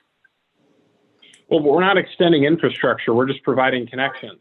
So usually an SAD, most of the time an SAD extends infrastructure to provide access to utilities to an area. We're not doing that. We're simply letting them finance their connections. So I think it's a different animal. I mean, I'm not saying you're wrong, Carol. I'm just saying that it seems like there's a gap there that needs to be looked at further. That's all. Well, yeah, and as I said earlier, you really want to run this by Paul. Because he would be the one handling all this SAD stuff for you.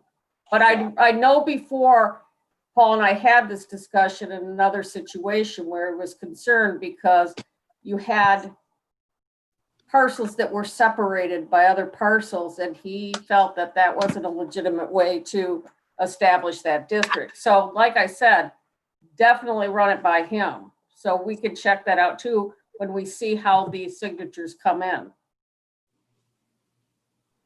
I would also anticipate that there would be at least 1 or 2 meetings with the business owners that the township would facilitate. That's pretty typical once a petition. That's what we do. Drafted, right? Just to give them all of the information and why. And so there would be some time and expense doing that in addition to developing the petition.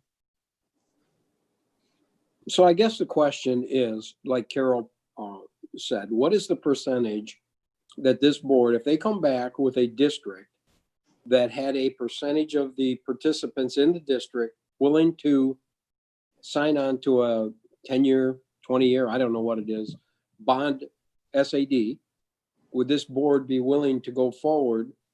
Because I understand what they're saying, what we're going to be out there telling them, and then we're going to get them excited, and then the board comes in and says, well, no, we're not comfortable going out for bond for that. I think the question is, what's the percentage? 51% is the law. What is the comfortability of this board? Would you go, like I said, in the past, we were 75%, but that was on our own choosing. So I think that's the question, the percentage, and if you're willing, if that percentage was met. Could be 100% if the district's small. Right. They're all contiguous. Well, John, We the need to know the Possible. minimum. I guess we have to see what it would be, who the participants are willing to sign up so we can see what it is.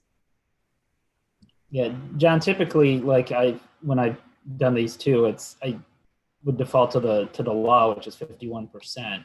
Ideally, it's nice. It's definitely nicer to have more than that, because there is, you know, a process where somebody could withdraw their signature or something at the last minute, which screws things up. But I guess in terms of the size of the district, aren't we going to get economies of scale in terms of the cost of connections if we've got a larger district?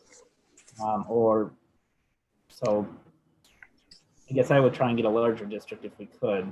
But if it's an obvious situation where the west half is, you know, 80% and the east half's 20%, then yeah, I guess we change the district. Right. So what does the board think? Are we willing to go forward if they get the signatures and the district becomes 60%? Yes. I mean, there's no magic number here. We just need to have some I confidence think you have that to see what it to go is. forward. Yeah, I mean, I think you have to go forward because like Patty was saying, I mean, you might get everybody on the north side of Grand River that wants it. And then you might get no one on the south side. So the district is this long and not long and across the street. I mean, we don't know till we ask or till they come forward or gather their people to find out that they don't even know it's available. Right. Yeah. A lot of them don't know that. We haven't, that's what we have to come and ask you first. Yep. To move No, I get forward. that. That's Yep.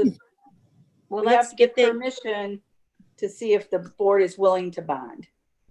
I'm I'm willing in to favor bond. of, Go ahead, Lisa.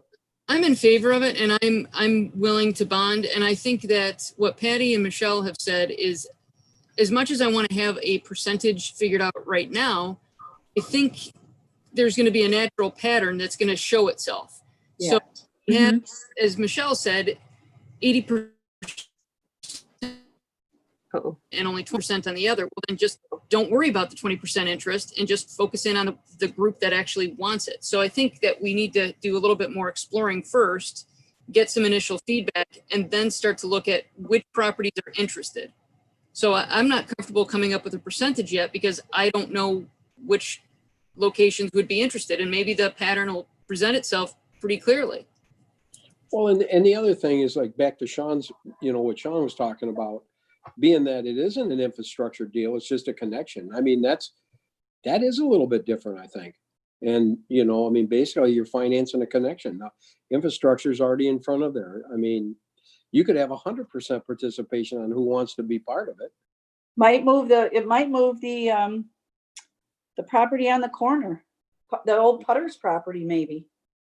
You know, I don't know what they're waiting for, but you don't know. It sounds to me like everybody here is really willing So can to. Leslie and I move forward on this? Yes. Is everybody in agreement to that? I don't think we need a motion. Do we need a motion, Carol, or no? Nope. Just Okay. an agreement that everybody says go forward. At least get to that signature part. Everybody good with that? Yeah, Yes. I'm good with that. Okay. All right, thank you very much. Okay, All right. thanks. But to get signatures, they're going to want to have some rough idea of what it's going to cost them. Yeah, Oh, yeah. Leslie has that. Well, that'll all Okay. have to be part of it. Okay, Yep. let's move on to F. This is the thing we do every year, and I know Chief Van has already taken a look at this and he brought it in for me to sign it. And I told him, I said, I think this has to go to the board every year. So this is just the Walnut Creek Fire display, the fireworks display that they have. Yep, and they've moved then- it. They moved it to September 4th with a rain date of September 5th. So they've moved it out further. I have a question. It doesn't meet the state ordinance, and I don't think it meets our ordinance. Oh, for the dates of when you That's can right. have the fireworks? Yeah, Uh-huh. So Well, it's the Saturday. Isn't that Labor Day? No, the state says the Saturday and Sunday before Labor Day. They want them Oh. on Friday. And then our ordinance says Monday, Labor Day. So it doesn't meet our ordinance. Uh-huh. But is there any like consideration of COVID stopping everything this year? I mean, I don't know. Well, they have to have their social distancing. It's a private club, but it doesn't meet our ordinance. So I asked Brian to look it up. So I was looking it up while we were talking because it doesn't meet the state's. Oh, gotcha. Well, then I don't think we can move it forward. Well, I'm just saying, if they had it on the 5th, this Saturday, it meets at least the state, but it doesn't meet ours. Okay. Ours is only Monday, Labor Day. Friday, Saturday. Look it up. Okay. I mean, look up our ordinance, because we have a fireworks ordinance. Yep. I remember us arguing about the days too. It's so funny, because I asked Brian, something reminded me of it. Okay, well, we did do this every year, but they kind of got messed up this year. Well, because Chief? it used to always be 4th of July Yeah, 4th of weekend. July. So I don't know, where's Carol? She'll have to tell us. So your I don't ordinance think we can says, break our own ordinance. Well, we could, but I don't think it's smart to do that. You can't. No, she says we can't. So what do you want to do? Just turn this down? And then give them the Or reason why? they have. Well, they're going to have to probably change their dates. Yeah. They have to abide. So do we follow our ordinance or the state's ordinance? Our ordinance should be the same as the state's ordinance. Not. ours says the Why day not? before, the day of, and the day after a national holiday. Okay. That's what I thought. But see, that's not it. Because they want them on Friday. So Labor Day's on a Monday, so it's the day before. the So day of, the Sunday day after. and Tuesday. Yeah, Sunday, yeah, so it Yeah. doesn't mean either. Sunday, So what Monday, do or we- Tuesday. So what do we do, Carol? Have to deny it. Yeah, or have them reapply, or you Reapply next month. grant, yeah. Yep. Reapply next month or grant it for the Sunday, Okay, or Monday or Tuesday, and let Yeah, them. the 6th. And, Well- I don't know when their pyrotechnics are available or their person performing it. Do we want to table this and just let them know what the situation is and let them come back with a different? Yeah, plan? that's a good idea, Sean. that is a good idea. Yep. I will make You have that, enough I will time? make that motion. Yeah, I'll make a motion to table this till next month, let them come back with a different plan that complies with their ordinance. Great. Second, Please call this by roll, Kelly. Sean O'Neill, Yes. Lisa Blades, Yes. John Hicks, Yes. Patricia Carconi, Yes, Michelle Cash, yes. Christopher Enlow, Yes. John Dolan. Yes. Okay, we're getting close. Hang in there. All right, we're moving on to G here, and unfortunately, I don't have the resolution and I couldn't find it online. Uh-oh. And I'm really not even sure exactly. I think this was a Tina thing.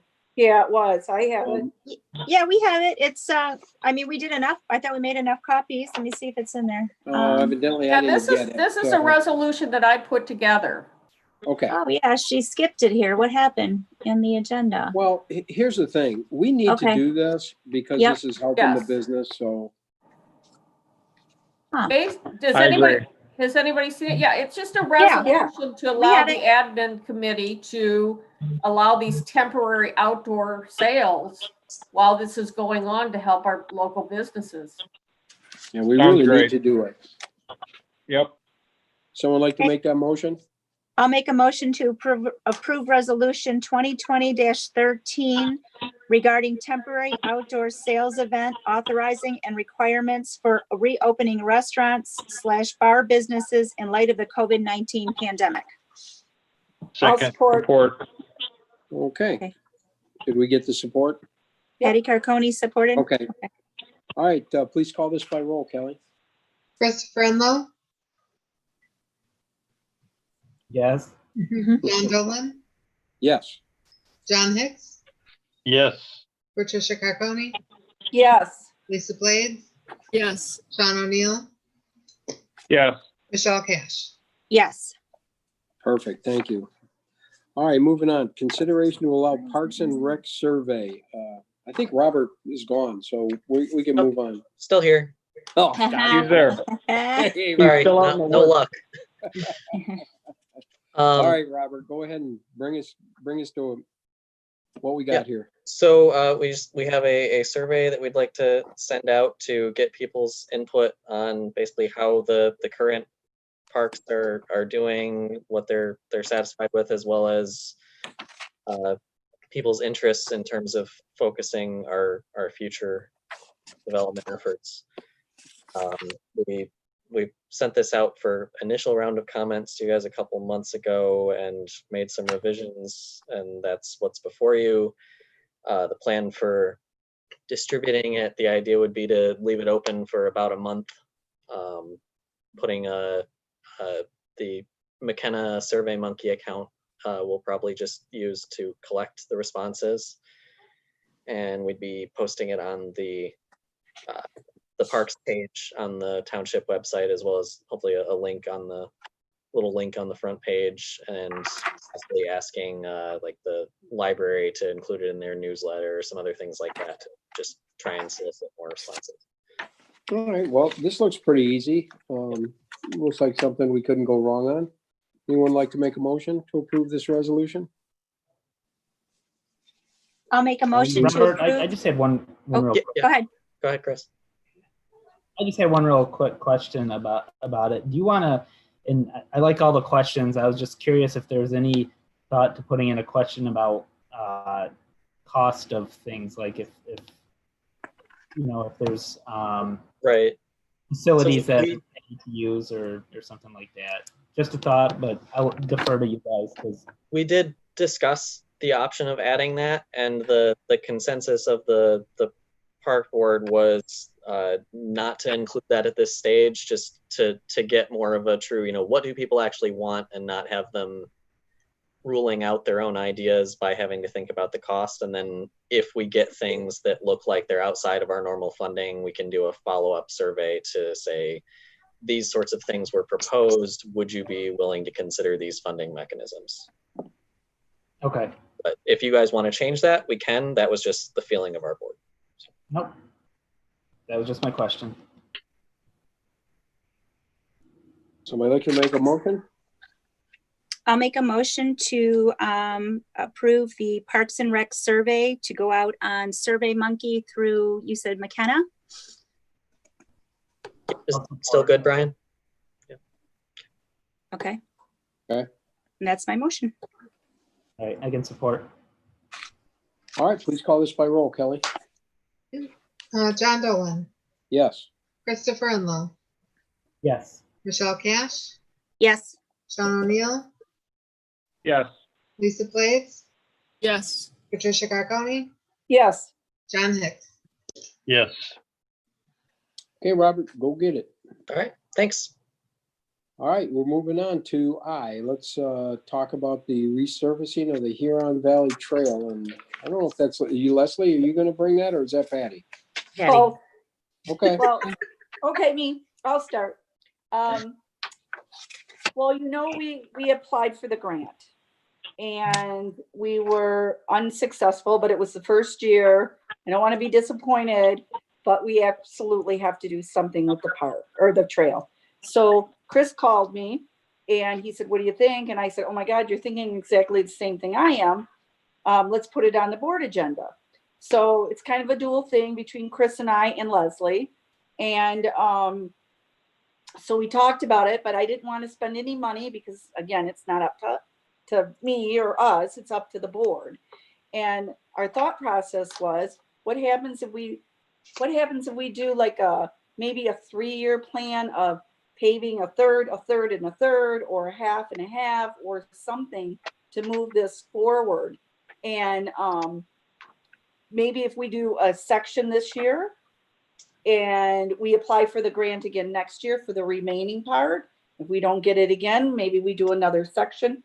I know it was quite pricey, Leslie, for the whole thing. I think what it was, it's like $2 million. Am I right? 550,000 was the estimate that we prepared for the March board meeting. For the whole path?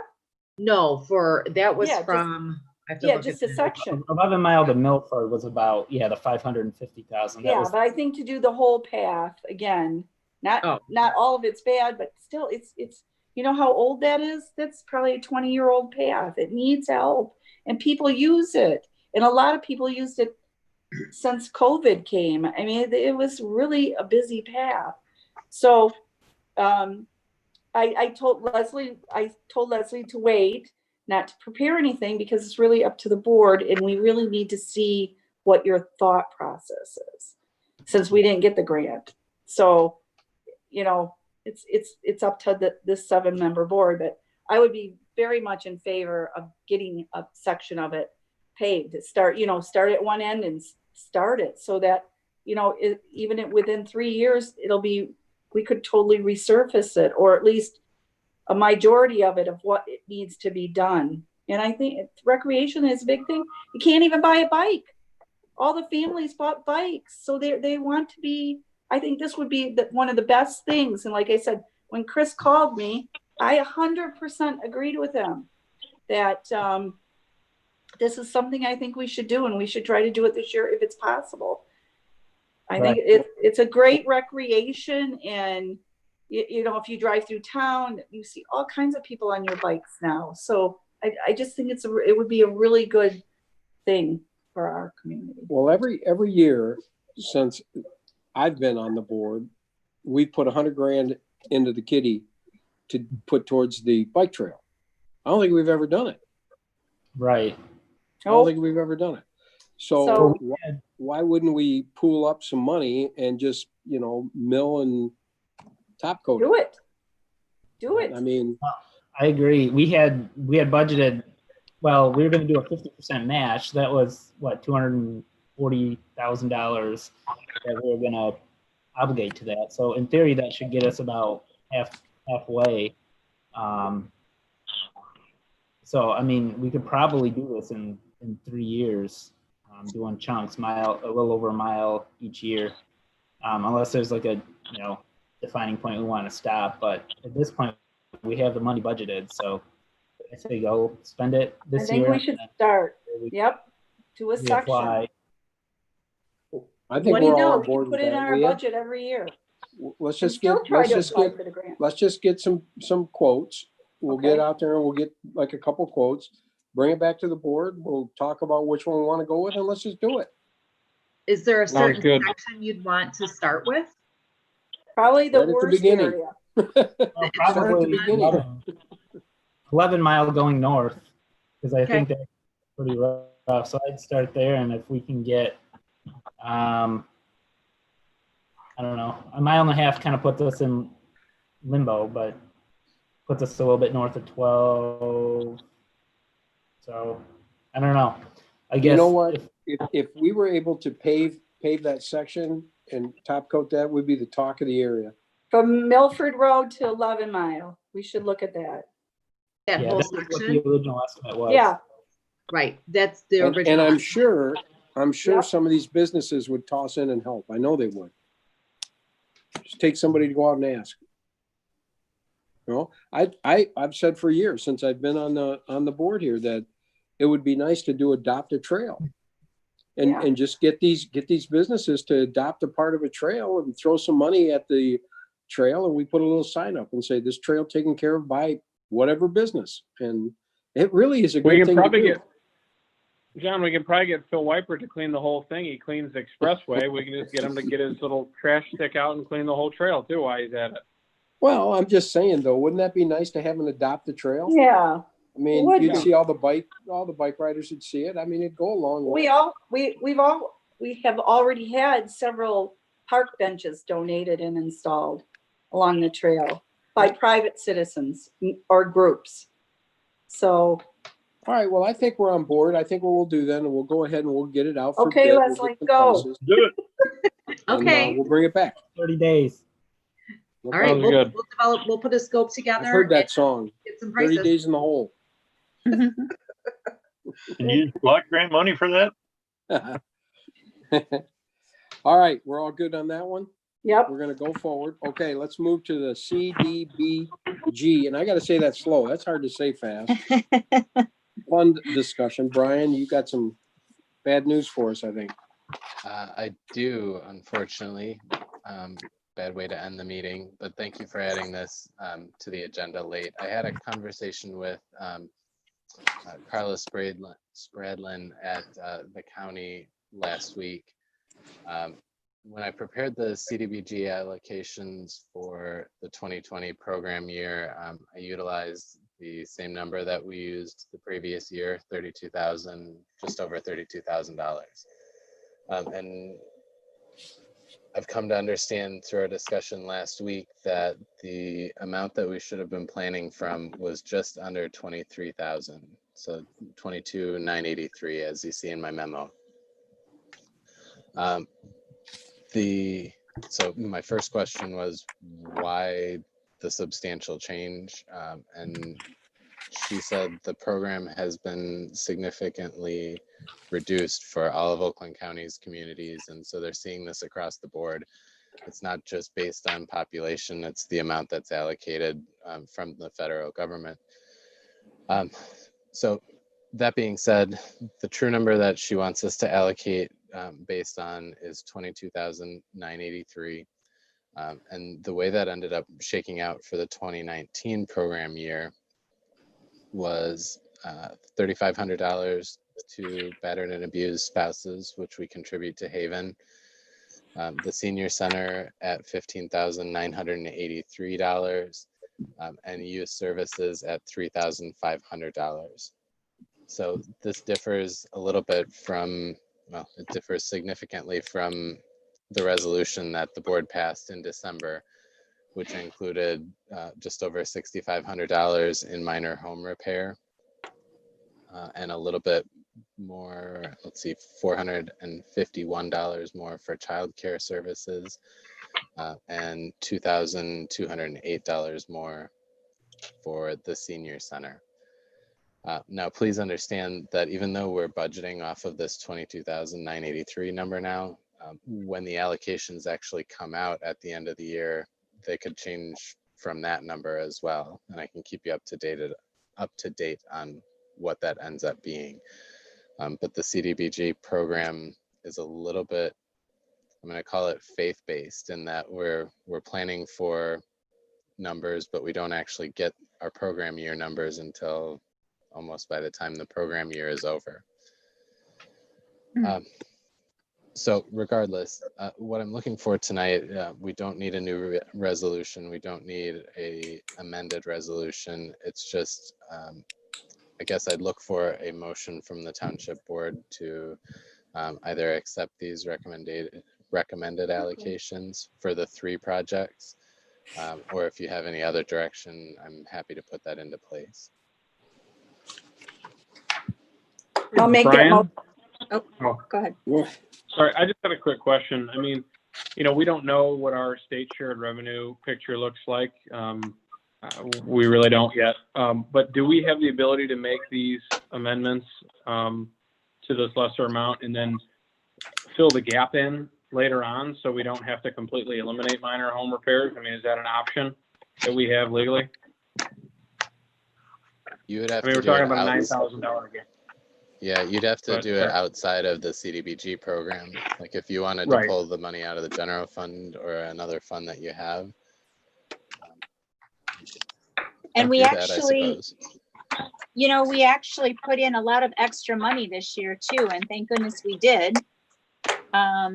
What we did for 2020 for CDBG fund grants, Center for Active Adults, we budgeted $25,000. Yeah, so we did a significant amount for them. CDBG, we only budgeted $7,000, and then of course, smart funds were the 14. So Haven is still the 3,500. And then the schools, the youth assistants, we were kind enough to jump them to 14,000. So to give them their 3.9 plus an additional 10. And Michelle, all those programs we will still fund with general fund dollars. It's just outside of our CDBG allocation, right? Right, Just we to be were clear. actually adding these okay. extras on us just because we had the money and Right. they were programs everybody believed in, so that's the reason for doing that. Perfect. Okay. They're all great Thanks. programs. I mean, they Okay. really are. They really help everybody. And So Michelle? that shouldn't hurt their allocation from us anyhow, because we did come up with some extra monies in the budget, thanks to all you guys. Okay, Can I had- make I a, had- can I make a mention for 1 second? Sean, the website Yes. for the state for revenue sharing is anticipating a 4.4% decrease in revenue sharing for the township. Okay. That's what they're anticipating. That's better than I expected. Well, that's their statistics. So, I mean, Right. we don't see the sales tax Right. volume. So, but that is what they're anticipating. It's about $50,000. Okay. But remember, the census comes in 2021, and we will double.